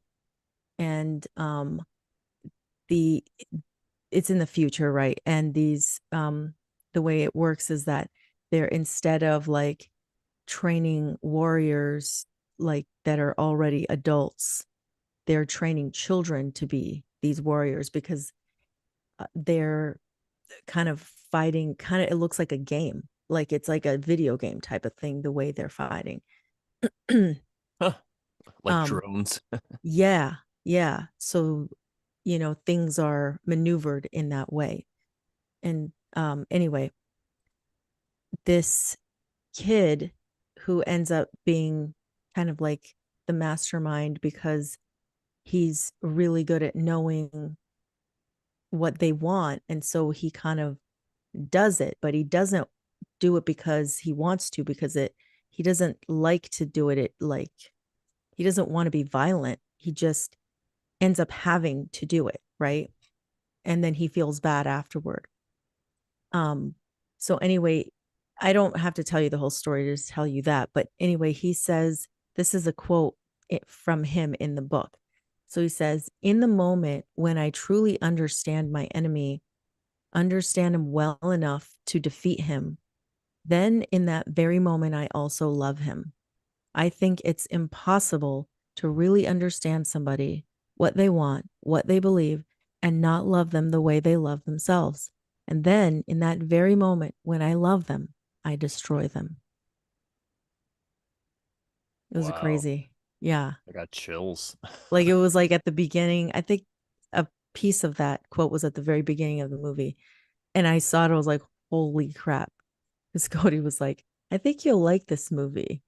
And as we're watching it, I'm kind of like, when I first saw the quote, I was like, yeah, this looks cool. But as I'm watching, I'm like, I mean, you don't like the fact that they're showing these people like using children as, quote, and training them as warriors, you know what I mean? To fight wars and stuff. Um, so in that regard, no, of course, I didn't like that part, but I was like, holy shit. It's a great analogy though, because I mean, honestly, we are in a cultural war. We train we train our kids every day to hate the Russians or whatever it is you pick. They might not be fighting them yet, but it's the same kind of thing. And that's really profound. It really, yeah. I mean, and I guess you would have to truly love somebody like that to love your enemy. And then maybe you realize that killing them is the best thing that you're going to be able to do for them in that moment because they're coming at you trying to kill you anyway. You can't stop them. Yeah. Yeah, deep stuff, right? And yeah, that's why the Overture show is so astounding because of these connections that we make. All right. Great quote though. Interesting Thank stuff. you. Yeah. So, oh, were you done? I'm sorry. Yeah. Yeah. Mm-hmm. Okay. Compassion is the means by which mankind may be guarded and saved. Look at that. That's right. It's so true. Mm. Compassion is what does it. For heaven arms with compassion those whom it would not see destroyed. So that means if you're starting to feel compassion in your life and you're starting to feel pulled toward being compassionate, that means that heaven doesn't want to see you destroyed, right? It means that you're on your path. I mean, we always say you're on your path no matter what you're doing, but maybe it's a signal that you're doing things right. And this, I'm telling you, what this concept is one that really blows people's minds. I've talked about it before, loving your enemy and stuff, just in normal conversation. And people really, it's hard for them to wrap their mind around it. It's one of those conundrums again, where they're like, but if it's my enemy, how can I, and I feel like even in competition, if you truly go to compete in a sport or whatever, and you have that mindset, like may the best person win and let's have a good Mm-hmm. time. I think that Yes. even if you lose, you're not gonna have You the still had a suffering good attached. time. Yeah, yeah, because you could still learn something in a defeat. Defeats are important. It's good to suffer defeat. I mean, look at the Persians when they tried to fight the Greeks or whatever. They're like the Spartans came out. I mean, that they didn't. I guess they didn't beat them. Maybe that's a bad analogy, but I when don't you're know the undefeated story. like that, I remember when I was young. I was on a basketball team like in eighth, seventh, or eighth grade, and we were undefeated. And then we went to play this all the teams around us we were undefeated, but then we went to the statewide tournament. We got like our asses kicked. I'm like, what the hell? So you never know. Sometimes when you just think you're gonna win and you're really good, that's when people sneak in and you know beat you. So, but it's the same kind of thing I think with warfare. Compassion's the key. All right, Um, Aleister Aleister Crowley. Crowley. The three jewels. They say that while this Tao of mine is great, yet it is inferior. We talked a little bit about that before. This Yeah. is the proof of its greatness. If it were like anything else, its smallness would have long been known. What do you think of that? Well, I like how well this is the proof of its greatness. If it were like anything else, its smallness would have long been In other known. words, everything else is small. Yeah, or people would have known by now if it wasn't great, they would have been like, "Oh, the Dow isn't all that, everybody. We already know. We proved it. Didn't you see the didn't you see the files? Don't you know?" Didn't you fact check it? Just kidding. Yeah. Yeah, it's the same thing, right? Its Um, smallness would have I think that's kind of maybe what he's going at. yeah, I think what he's saying is they say that while Estelmite is great, yet is inferior. This is the proof of its greatness because man regards it as inferior. They don't realize its greatness. And that's the proof of it. Because, I like yours people better. don't necessarily um, know necessarily when things are great because they pick maybe physical and material objects to be great. Yeah. It also kind of reminds me of, let me just see here. Where was it when it said that if a man affects to be great, how long can he conceal his mediocrity? Right. From Dwight Mm-hmm. Goddard. So you go here to Aleister Crowley and he says, if it were like anything else, its smallness would have long been known. So the That's smallness kind of reminds me of the right. mediocrity there in that way. Yes. Yeah. If it were like anything else.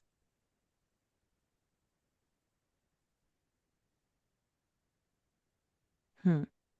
Hmm. I always get like these things always are conundrums for me. If and then. And then the also the knots. But not. Yeah, here, Yeah, let's bring it back up and see if. it's okay. All right. You want to read from here then? Yeah, I have three jewels of price whereto I cleave: gentleness, economy, and humility. So we're seeing economy, humility again, and they're using gentleness. The other guy used courage, right? And Mercy. oh, mercy. Great mercy. Yeah. And okay, mercy is like gentleness Yep. and also like compassion. Yeah. The gentleness makes me courageous. That economy generous. That humility honored. Okay, so he's putting it a little differently. He's like it makes me that way. So like when I have economy, when I'm economic, then I'm generous. It makes me generous to be that way. And humility makes me honored. And I guess maybe like honored by God, by the source of all things. Honored by everyone too. Men of today abandon gentleness for violence. Isn't that the truth? Yeah. Economy for extravagance. Yes. Humility for pride. Hell yes. And he says, this is death. And we talked about that before. Mm-hmm. Gentleness brings victory in fight and holds its ground with assurance. I think the other guys said, yeah, in defense he will be secure. Dwight Goddard said. Heaven wards the gentle man by the same virtue. So yeah, a ward is someone that's being taken care of. So heaven takes care of the gentle man by the same virtue. That's right. I'm just a ward of heaven. Yes. All right. Sehr gut. Yeah, good. What's going on in the Shall chat? we? Yeah, What's check up, it out. Blue?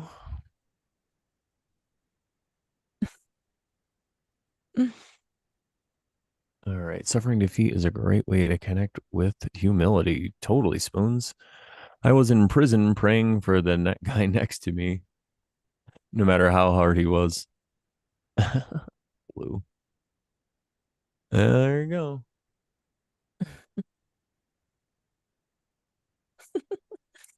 He says, if you lived the Bible, it's really close. Same shit, different binding. Exactly. Ah, shall All we move right. on to verse 68? Let's do it. All right, everybody. Verse 68. Boom. Now, go through and read these. Steve Mitchell from 1988. The best athlete wants his opponent at his best. The best general enters the mind of his enemy. The best businessman serves the communal good. The best leader follows the will of the people. All of them embody the virtue of non competition. Not that they don't love to compete, but they do it in the spirit of play. In this, they are like children and in harmony with the Tao. Wow, something that you said in that first section made me think of something else in the Ender's Game movie. So I Oh, might bring it up. Okay, so anyway, Compliance with Heaven, Dwight Goddard from 1919, verse 68. He who excels as a soldier is the one who is not warlike. Hmm. He who fights the best fight is not wrathful. He who best conquers an enemy is not quarrelsome. He who best employs people is obedient himself. This is the virtue of not quarreling. This is the secret of bringing out other men's ability. This is complying with heaven.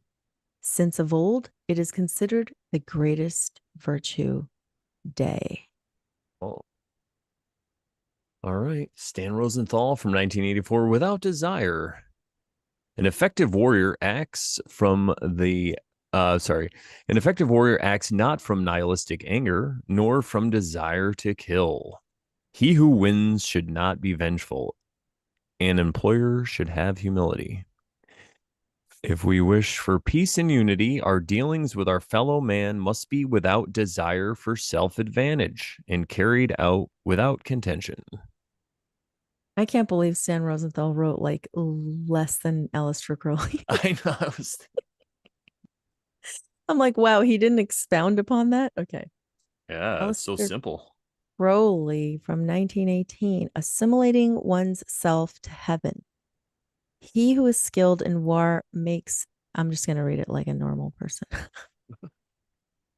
He also, I'll read it the first time like it says, sorry. He that is skilled in war maketh no fierce gestures. The most efficient fighter bewareth of anger. He who conquereth refraineth from engaging in battle. He whom men most willingly obey continueth silently with his work. So it is said, He is mighty who fighteth not, he ruleth who uniteth with the subjects, he shineth whose will is that of heaven. Thank you, Aleister. I like this verse. Very short, but there's so much contained in it, and it really Jeez. does feel kind of like an extension of the last verse here. Right. It does. Right. It I'm does. just I gonna. when I put these together, if just like the last time, these two felt similar. Yeah, it's funny how that happens too, and we end up doing one sometimes, and then we do an episode where we can cover two, and then it's they have something to do with each other. Yeah. Isn't it weird how it works? All right. Wakes How does it wake? the wild. The wild. Let me just get my chair a little closer. I'll share this too while we're. I can actually do this while I do that. There we go. So we'll go break it down. The best athlete, and this is something we were just talking about earlier in the episode, the best athlete wants his opponent at his best. So you're not conniving, right? You're not like, oh, I hope that person gets a flat tire and then I could beat him in the race. No, you want it. If you're truly wanting to compete, then you want to know if you really are better than that other person at that specific skill. So you want them at their best so you can see what really is true, right? And that is a good athlete who wants that, right? Yeah, the best athlete. Mm-hmm. The best general enters the mind of his enemy. Oh my God. Keep go. I mean, I have something to say about it Oh because no, go ahead, go ahead. Ender's Game. Yeah. Well, it's going to require, do you want to keep going? It's going to But, require some background and stuff. oh, that's I don't if I Okay. mean if you feel like it's relevant, you I would say go ahead, yeah. Okay. So this is this is crazy. So let me just I'm gonna have to talk about the movie. So basically, Harrison Ford is the guy who's like recruiting all these kids, right? And he's looking for the one that's going to be able to, you know, kill this foreign alien army or whatever. And he has a woman who's like kind of more like the psychiatrist person. I don't remember what she was like a I don't remember ranks of people, but they were like general and commander and all this other crap, right? I don't know all those things. So anyway, Amanda Klink. so she was she was more looking at it from the perspective of the kids and how they feel and their feelings, and like she was trying to um make sure that he was okay, the boy Ender, because he's being recruited to be this like they're finding out that he's like the perfect balance of this person who is, because they tried his brother, but his brother was too quick to fight, too quick to be angry and vengeful, right? And his sister was too compassionate. And when they got to him, he was Goldilocks. he was the fucking Goldilocks, basically. And he wouldn't like fight until he was like put up, until somebody was really going to threaten him and like choke him or kill him or whatever, right? Then he would like know what to do. Get down to business. Yeah. But he didn't do it with a desire to hurt them per se, but to prevent it from happening again, basically. So if he went more like harder at somebody, it was because of that. He wasn't trying, he was just trying to stop them from ever trying to attack him again. Anyway, um, at some point, okay, so you know the quote that I read you. He was talking about when you know your enemy, you love them, right? Um, well, that reminds me of him. Like he had to like kind of enter their mind to kind of know their who they were and how what was going on, and that's how he was like attempting to fight this like alleged enemy of the aliens, right? Because for the longest time during the movie he didn't know anything about them, so he's like basically fighting blind. And if he could know what was in their mind, then he'd be able to do something. And there's a part where he says like why can't we can we communicate with them? Why can't we just, because he doesn't want to fight them and kill them. He wants to see if they're benevolent, if they're trying to just have a communication with them. And so he's talking about that. Anyway, it made me think of all that. That does make total sense because I don't want to give any spoilers away, even though I haven't seen the movie, but I could kind of see directions it might be going. But yeah, that's really what happens. I think most fights happen because of a lack of communication. Hello, I mean, anyone that's in a relationship should know this, right? Anyone that has a mother or father or like a child or a Mm, friend, right? How many times do we see this miscommunication? Somebody takes something you say the wrong way, you take something someone says the wrong way, and then there's a fight because of it. yeah. Same thing about a war, right? Could Yeah. be. Yeah. And this also reminds me of like that the art of war stuff, right? Enter your I mind of your haven't enemy. read that book yet ever, but I want I to. haven't either, but I just Oh, heard enough okay. about it, right? Yeah. I haven't really looked up the summary of what that is about either. So maybe one day I will soon. Yeah. We could maybe we'll cover it. The best businessman serves the communal good. So usually businessmen you think they're out for themselves, right? But they're saying here that it's the best one serves the good of everybody. And the best leader follows the will of the people. And we talked about this about like leading from behind. Um, all of them embody the virtue of non-competition. Oops, not that they don't love to compete. So you could still have fun competing. Like I was saying, you could, you playing the sport, have a good time, Mm-hmm. but they do it in the spirit of play. Yes. In this, they are like children and in harmony with the Tao. Because a competition, it's the same thing. Like you might be the better competitor, but you could lose because something happens, and then you could be mad at yourself and hate yourself and beat yourself up. But you could just say, well, I guess that was God's will. What could I learn from today's competition? What could I do better to be better prepared or whatever it is? Dude, I hate to say it, but this reminds me of the Ender's Game I'm gonna have too, to watch it because now. Sounds yeah, familiar now. You said Harrison Ford too. I'm like, wait a minute. you're gonna have to watch it. Han Solo? They got Han Yeah, Solo. Indiana Jones. No, all right. yeah. He was older though. He was like, this was from, man, I think it was like 2013 or something like that. Oh, I can't really? remember. Um, but let's see this. All of them embody the virtue of non-competition. Okay, so it reminded me of in the movie, you know, he plays really a really hard guy. Like he's kind of out of character of most of the other movies you kind of see him in, sort of, I feel Oh, yeah, yeah. He's like a bad like guy. he's more like kind of like a bad guy, because he's like trying to force these kids into this like warlike behavior and like pitting them against each other, not necessarily by like doing anything, but just telling them, you guys aren't friends. You guys need to all consider like yourselves as if you were enemies of each other.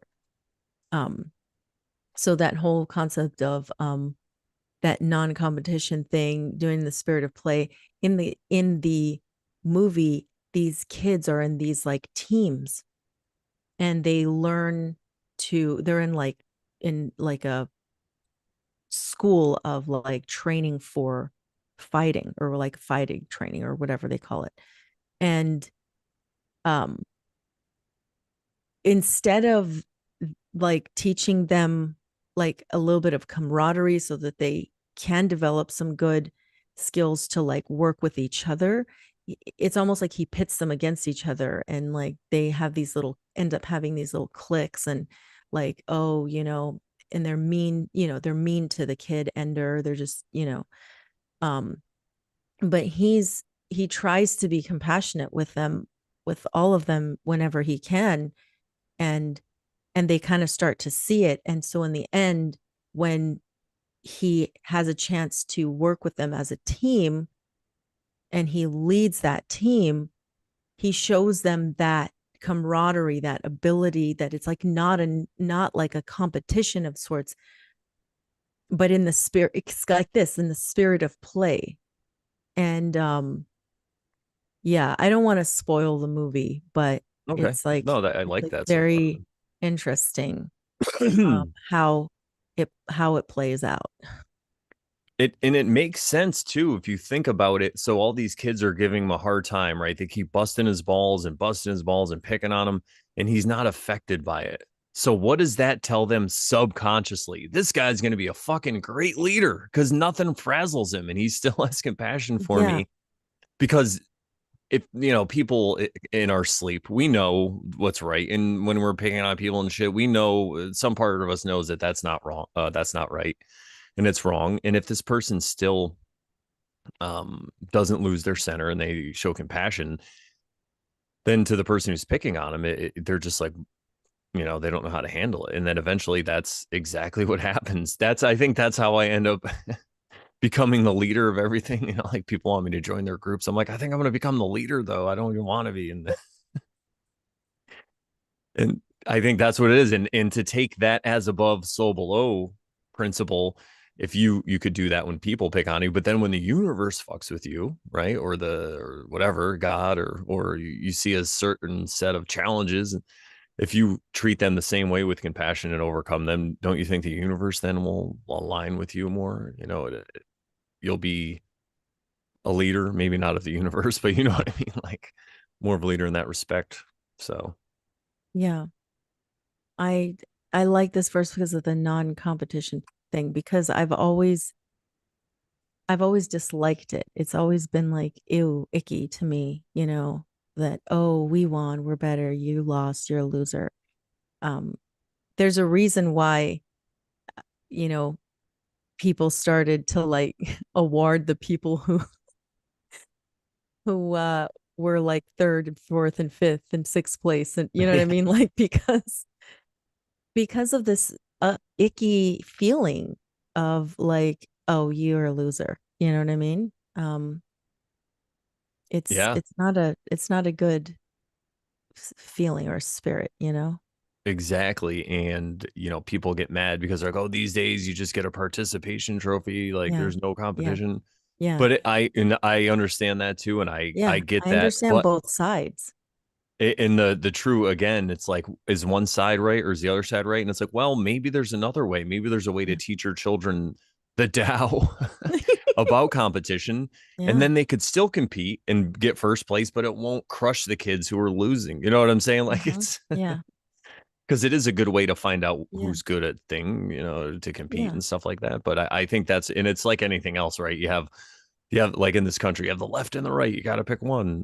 Politically, it's like, well, maybe there's Maybe I another don't way. pick any. Maybe I Yeah, don't pick those. it's Yeah. the false binary.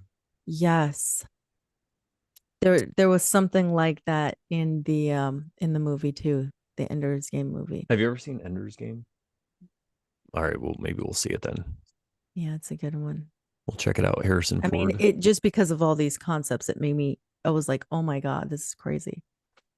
Yeah, and another reason why TV isn't inherently evil. Everybody.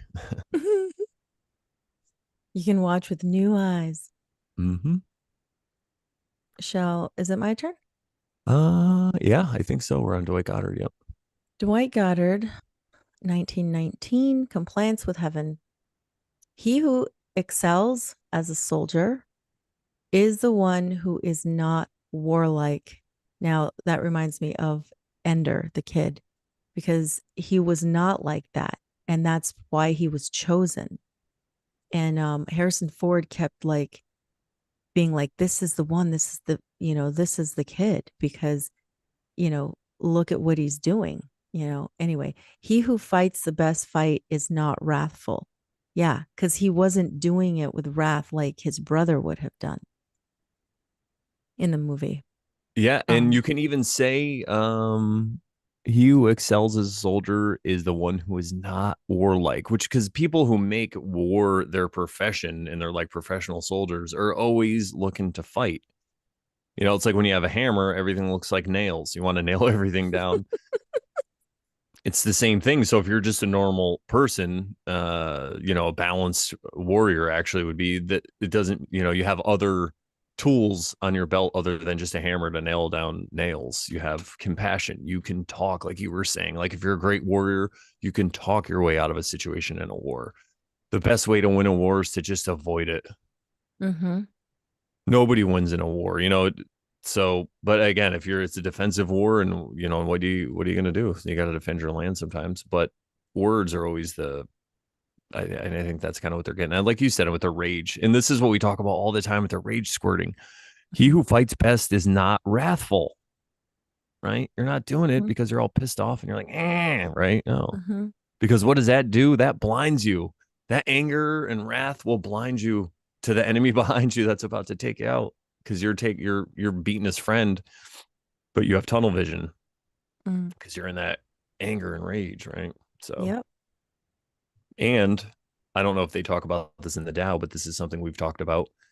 This is a concept you see a lot in movies where like somebody will kill, there'll be a serial killer, and then somebody out of anger kills them, and then they become the serial killer or whatever. Like this happens a lot. It's a concept.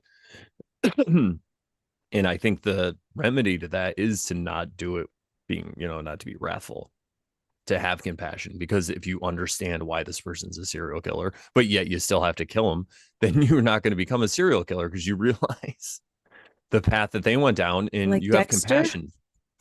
Yeah, Just Dexter, exactly. I heard there's like even a though he, new thing out too or something. yeah, Yeah. there's a new one out. I was like, what?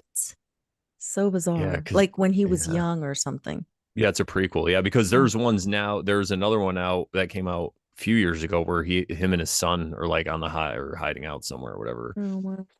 So, but yeah, I guess it's a prequel. But yeah, anyway, that I think that's the solution to that is to just remain compassionate.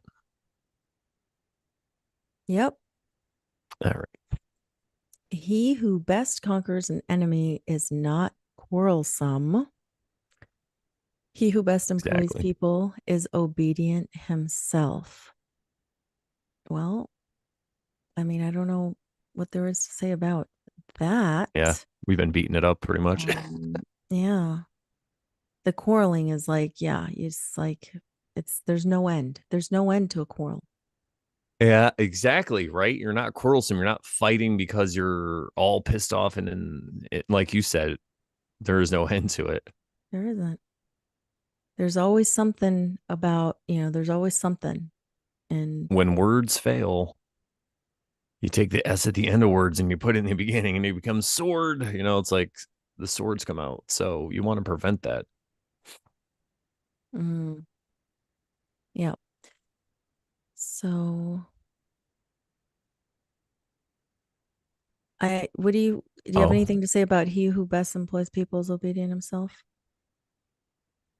I think that it's just saying that somebody who knows how to take orders would be good at giving them kind of thing. Like if you, because if you're obedient, if you say you own a business, even if you're a business owner, you're obedient to something, whether it's your clients or the trends that are going on, right?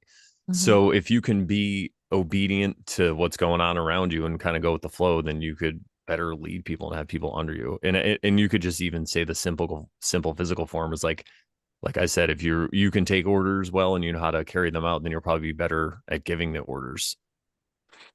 That's kind of something else that's talked about that you kind of see in Ender's Game. It's nuanced, but it's like that too. Something When did about you that. watch it? Last night. I know. Of course. Yeah. It's crazy. It's Yeah, I think you did say that you watched it last night, but I probably was spacing out. But yeah, that's wow. All right. This is the virtue of not quarreling. This is the secret of bringing out other men's ability. This is complying with heaven. Did we read this first and go through it one time? And this is the second Um, time we're going around. yeah, this is the second. Yeah, we're going through it Okay. now. Yeah. I'm like, sorry. No This worries. virtue of not quarreling. This is a secret of bringing out other men's ability. This is complying with heaven, since of old it is considered the greatest virtue. Hmm. I mean, Wow. the secret of bringing out other men's That's what I ability. was looking at. That's the line I'm looking at. Yeah, let's talk Please about that for a little break bit. it So down. if you have other people around you, men and women, and there's some kind of argument or whatever, they're not going to be working for or with you, or your guys aren't going to be working together. But if you can have compassion and find that common ground, just like I said, when people pick on you and pick on you, pick on you, and you just keep taking it, it's like Rudy, the movie Rudy. They just keep putting him in, and he gets beat up when he's playing football. Samwise Ganji, give him the ball. Right? It's the same actor. That's what I'm saying, everybody. If you don't get that one, but they'll just after a while they get the respect and everything. So it kind of reminds me of this in that way where their ability is going to come out now instead of their quarreling and stuff and the fighting and all that stuff. You guys are able to work together and maybe do something great. You never know. Yeah. And like I'm going back to the movie Ender's Game. Um, the kid Ender, after he gets the position of being, a leader, and he has his team, and these are people that, at the beginning when he first met them, they were probably poking fun at him or like, maybe hating on him or whatever. But the fact that he didn't quarrel with them, and the fact that um he tried to befriend them in just in ways that was like he wasn't trying to befriend them but necessarily, but he was just being kind and uh whatever. He was just not being quarrelsome. That's the point. He was not quarreling. um he was able to bring out their abilities and to be great participants in his group, in his he was leading that group, and he was able to bring out their abilities. I love it. Yeah, I've seen it happen in my own life. Sometimes you have to work with somebody, and if you don't get along with them, you could have some kind of uh, adversarial relationship with them when you're working with them, or you can have compassion and work together. And then, I mean, the sky's the limit. Mm-hmm. All right. This is complying with heaven. Yeah. Okay. So I think, whoops. Since of old, it is considered the greatest virtue.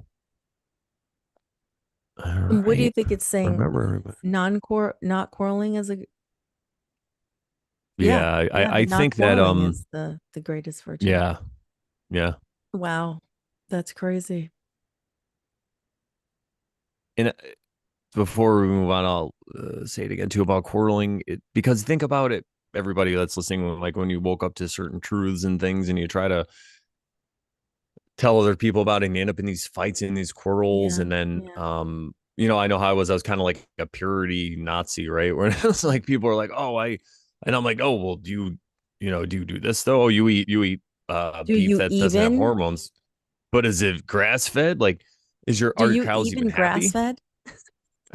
Do your cows, do they massage them every day and take them out for runs and hang out and talk positively and play Mozart for your cows that you eat? No, it's like, so, um, why was I bringing all that up? Because of No the quarreling or what? quarreling. Yes, yes, yes. So that's what I found now in my life. Instead of being like some kind of purity snob or whatever, you just meet people where they are. Because I'm not, it's just because I might think that I know better than other people doesn't make me better than them. Yeah. And I might be wrong, right? I mean, maybe, playing Mozart for your cows is worse. So it really is about not quarreling. Because when you're quarreling, all you're doing is focusing on the differences and the differences of opinions that you have with Yeah. people. Mm-hmm. So I Mm-hmm. feel like it's more about finding that common ground and making Yeah. connections, because then who knows what you can come up with from there. And you don't always have to share your whole worldview with everybody. If you think the world's flat and space is fake, and we never went to the moon, you don't have to tell Force it anybody down about other it. people's throats. Yeah. But we all know it's a realm anyways. It's none of that. It's a, what did I call it? A fun realm? Mystery realm. That's it. Yes, yes, yes. All right. So yeah, we've learned, though, now we could definitely say we've learned not to quarrel from the Tao. We try. We do We try. yeah, we try, we try. We've learned it, but we're practicing. Yeah, we're preaching to ourselves and the We're choir. singing to the preacher without desire. Stan Rosenthal from 1984. An effective warrior acts from not from nihilistic anger. Okay, so it's the same kind of thing because that's exactly the rage. That rage, nihilistic anger. That's why Stan Rosenthal, he gets it. The word he uses the perfect words, nihilistic anger. It's this anger because you think nothing matters. And I could just rage out and destroy whatever I want because I'm the center of the universe. My ego is number one, and what they think doesn't matter. So I'm just gonna like freak out about it. And he's like that. The warrior does not act from that place. Like they're not just out there freaking out, hating people. Nor from desire to kill. And Mm. that's important too, right? Like I'm sure Mm. it showed in that Ender's Game movie, Oh right? There's my God. plenty of people that wanted to kill him were excited about it, Yeah, they wanted to kill the aliens. There was a part where he's always getting bullied, right? So like this one kid bullies him and he has to fight back. So he like kicks him away, but the kid ends up falling and hitting his head on something. And he's pretty much like appears to be in a coma. And he's like distraught over this. He's like, I did not want this to happen. And, other people in the movie are like telling him, you were defending yourself. You didn't mean to do this. He's like, I don't like, I want out. Like, I don't want to do this. I don't want to hurt people like this. Yep. And did the aliens have ears? The guys have like necklaces with ears on them. You always seen like in the Vietnam movies or whatever. Like whenever you get a group of guys together to start killing people, one of them eventually gets a necklace and puts ears on it. I was even like listening to part of Wheel of Time, one of the books. They come across these bandits, and one of them has like, "What the fuck is that?" Like, yeah. What? Gross. Yeah, well, it's I think it was a phenomenon. I don't even know because I wasn't there, but they show it in some movies in Vietnam, where like some of the guys that go crazy, they start to cut the ears off. Well, they don't show that, but they'll just show like a necklace with ears on it. Gross. So I Never heard that or seen it oh, you that I haven't? know of. Oh, ooh, sorry, didn't mean to That's bring okay. that into your. It's the old ear necklace thing. It happens whenever you get too Gross. many guys together. Ugh. One of them ends up with the ear necklace. Um, he who wins should not be vengeful. Yeah, exactly. You win. Don't be a sore winner. An employer should not, or an employer should have humility. I mean, that's pretty. You don't really Yeah, have to explain. I'm so surprised that he just was like so short. Mm. If we wish for peace and unity, our dealings with our fellow man must be without desire for self advantage and Mm. carried out without contention. So, it's the ego. It's when you think you know best, so you want to do your thing for the best. That's what screws it all up. And then the other side will tell you, oh, we all got to be communists or whatever. Right? Like, no, that's not the answer either. Like, there's an individualistic way to do this, but people have to decide on their own. And the good thing is, once you decide to do it and put it into practice, it seems that you just get put into a whole new reality, even though people right next to you can see you and you can see them. They're in hell. And you're just having a great day, even though you're sitting at a car wash for 5 hours. You're still having a grand old time talking about your podcast. That's what I was doing. But yeah, so I mean, I can't really say any more about that, but it's kind of that whole thing we talk about all the time, right? Mm-hmm. I mean, you could just take this part I have highlighted and put it on you could just live by that. But that's the thing, right? This truth, it's a truth maybe, but somebody will come across it and be like, what do you mean? How dare you? Mm-hmm. Do you think I'm some kind of communist? Right. So that's why um people got to figure this out on their own, I guess. All right, should we do the last one? Yep. All right. Oh, Aleister Crowley, 1918. Assimilating oneself to heaven. And I want to stop you right there, which is funny because we usually don't talk about the titles too much, but heaven, we talk about this all the time. It doesn't mean that it has to be a place you go after you die. What if it's heaven or hell right here on earth? Just like I said. So that's what I think he's talking about. But anyway, Oh yeah. proceed. Right? No, for sure. Yep. That makes sense to me. Um, he who is skilled in war makes no fierce gestures. The most efficient fighter bewares of anger. Okay, I think Yeah, good idea. let's just look at that for a second. So fierce gestures. Like That's a fierce yeah. gesture, right? You can't be Oh flipping God, people help off. us, Lord. But I think it's more of like a posturing thing, right? Like you know how you ever see two people about to get in a fight and one of them's doing a lot of talking and walking around and all this stuff, right? And he's a lot of peacocking, and then the other one, Mhm. then he finally goes to attack him. The other one just hits him once and knocks him out or whatever, Yeah, right? The right. one that Because hit him one of once, them's angry. he's the real warrior, right? He's the true warrior. The other one is the one that's peacocking, right? He's what's the word that Aleister used? Fierce gestures, right? Because they're trying to goad you when they're doing those gestures into a Yeah. war. And like it says in the Yep. beginning of a Tao, the generals, the best generals are the ones that basically say, let's see and wait. Let's see what happens. Instead Let's of wait and making a see. first move, it's better to see, to see what happens. That's crazy. That's what Ender was trying to do. Let's see what happens. Let's see what Let's whoever see wrote if this we movie can was communicate with these aliens right. Exactly. Right. Um, to are there avoid even the really war. aliens though? Is it just the government? No. Wrong show, wrong show. Yeah.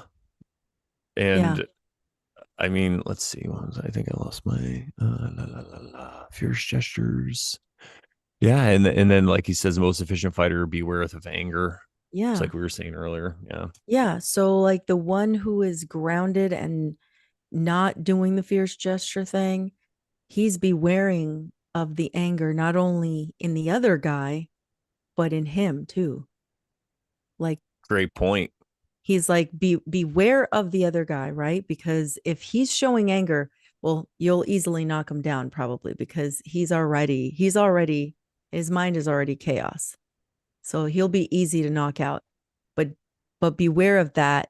If he tries to do something to piss you off, don't let it make you get angry and get you in that same state so There you that go. you get all chaotic. It's contagious. It's just like, misery loves company when people are sitting around and they're all pissed off and they're being victims and they're talking about their life. And then I can remember when a time when that felt good. It's the same thing. It's contagious, but now people do it. And I'm like, try to suck my energy. Yeah. Um, Oh, and I do remember now what I was going to say because I was talking about earlier in the Dow how it said instead of making a move, the general say it's best to wait and see kind of thing. And that really will keep you out of any war or any fight or anything. If you always just kind of wait to see what the other person's going to do and leave it on them to make the first move, right? Because that's even illegal. Like if somebody hits you, then I mean, some places they Right. arrest both people who are fighting, I guess, but generally it's the one who gets hits them first. So, That's what Ender was trying to talk about. and It's it makes crazy. sense, right? And if you think about the lens of the movie, if there were aliens and they came here, of course we're gonna want to fight them because we're gonna think they want to take us over. Because what do we do? Our country, right? It's like Yeah. It's like you're always thinking that other people, you're basically mirroring where you're projecting. just like artificial intelligence, everyone thinks the computers are going to wake up and take over. Well, what if the computers don't want to take over though? Yeah. Because they're not sentient. Why are we ascribing or even if they gain sentience somehow, and that is possible, like people talk about, if that happens, who is to say that they want to take over everything and control us and enslave us? Like, that's us, like you said, projecting or mirroring what Yeah. we would do if we had the power. Maybe we should think about that. And maybe that's why a lot of us don't have all this power that we want, because we probably wouldn't know what to do with it or be responsible.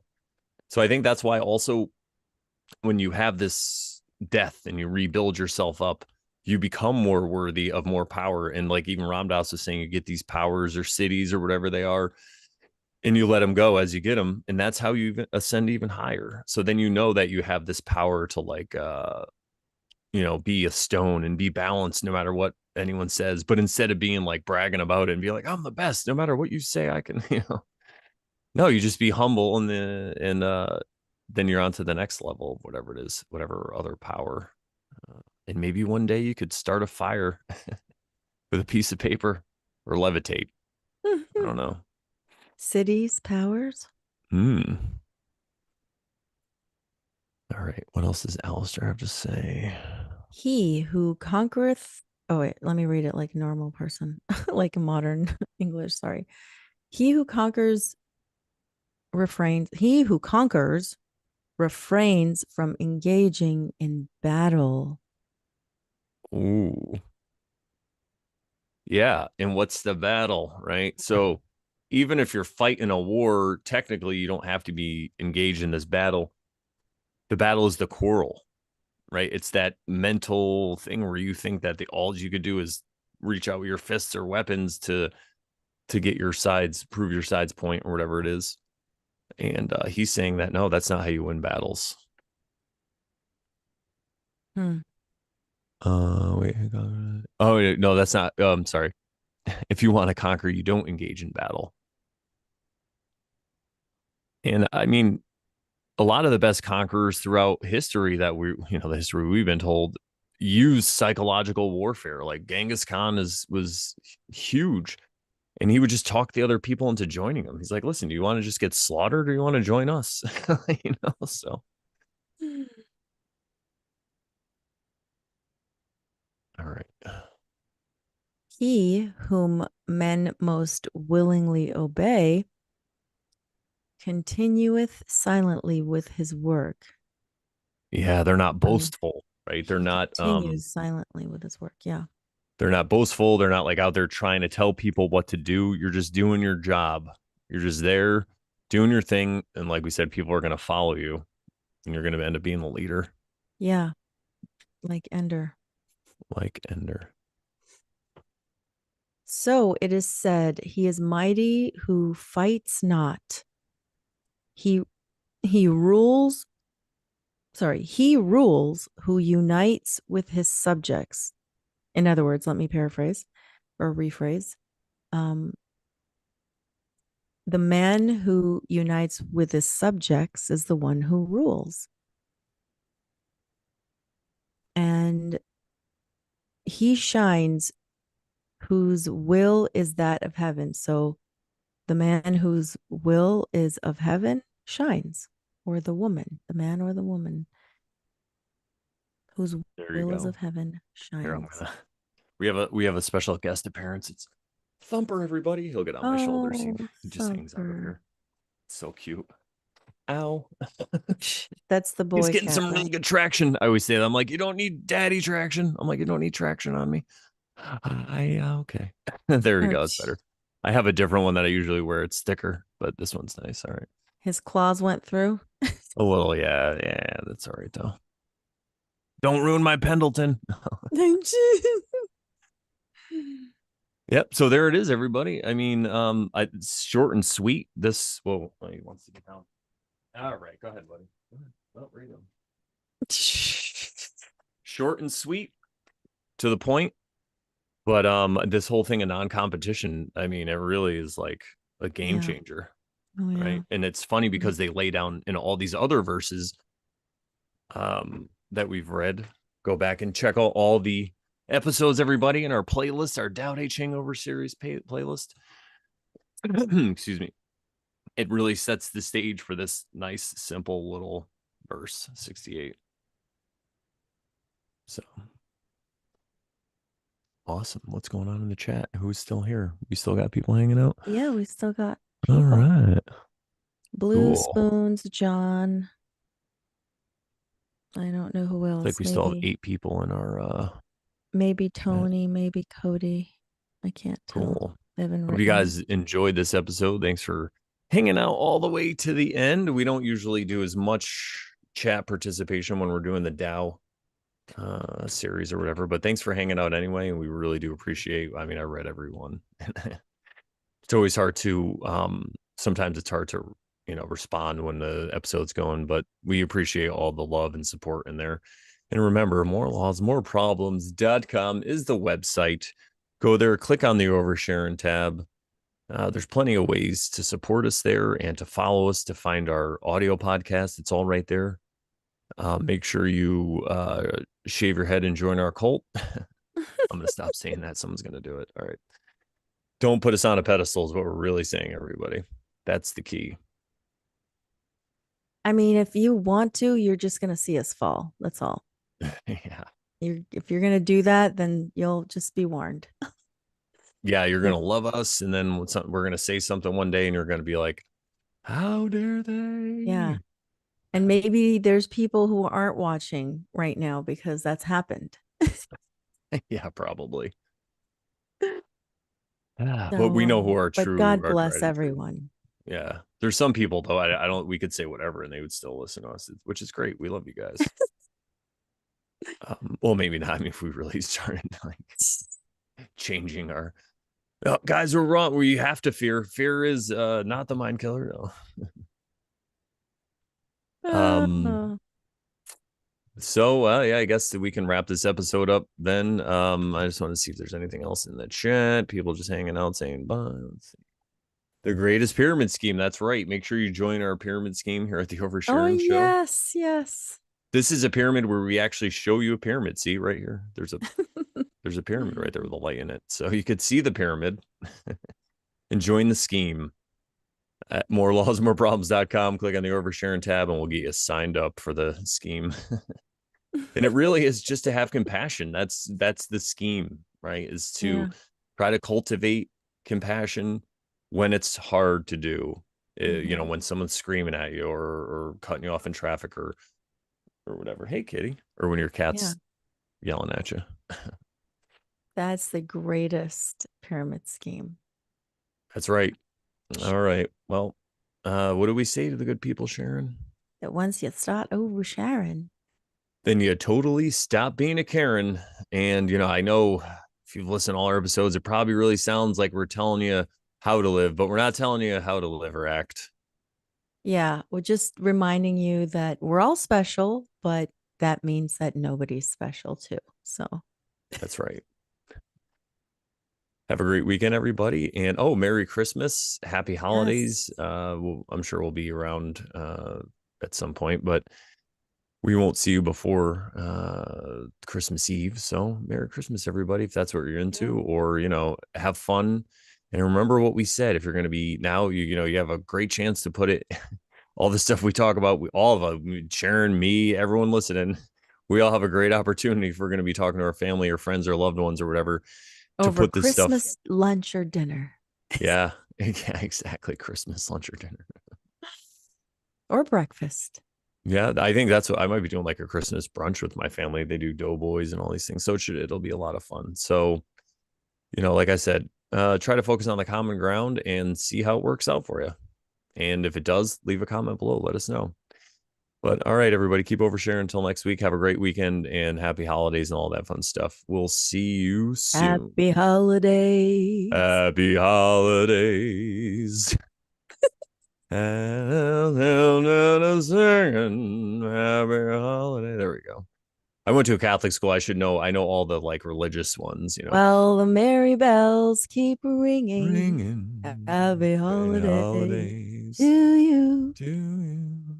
Bye.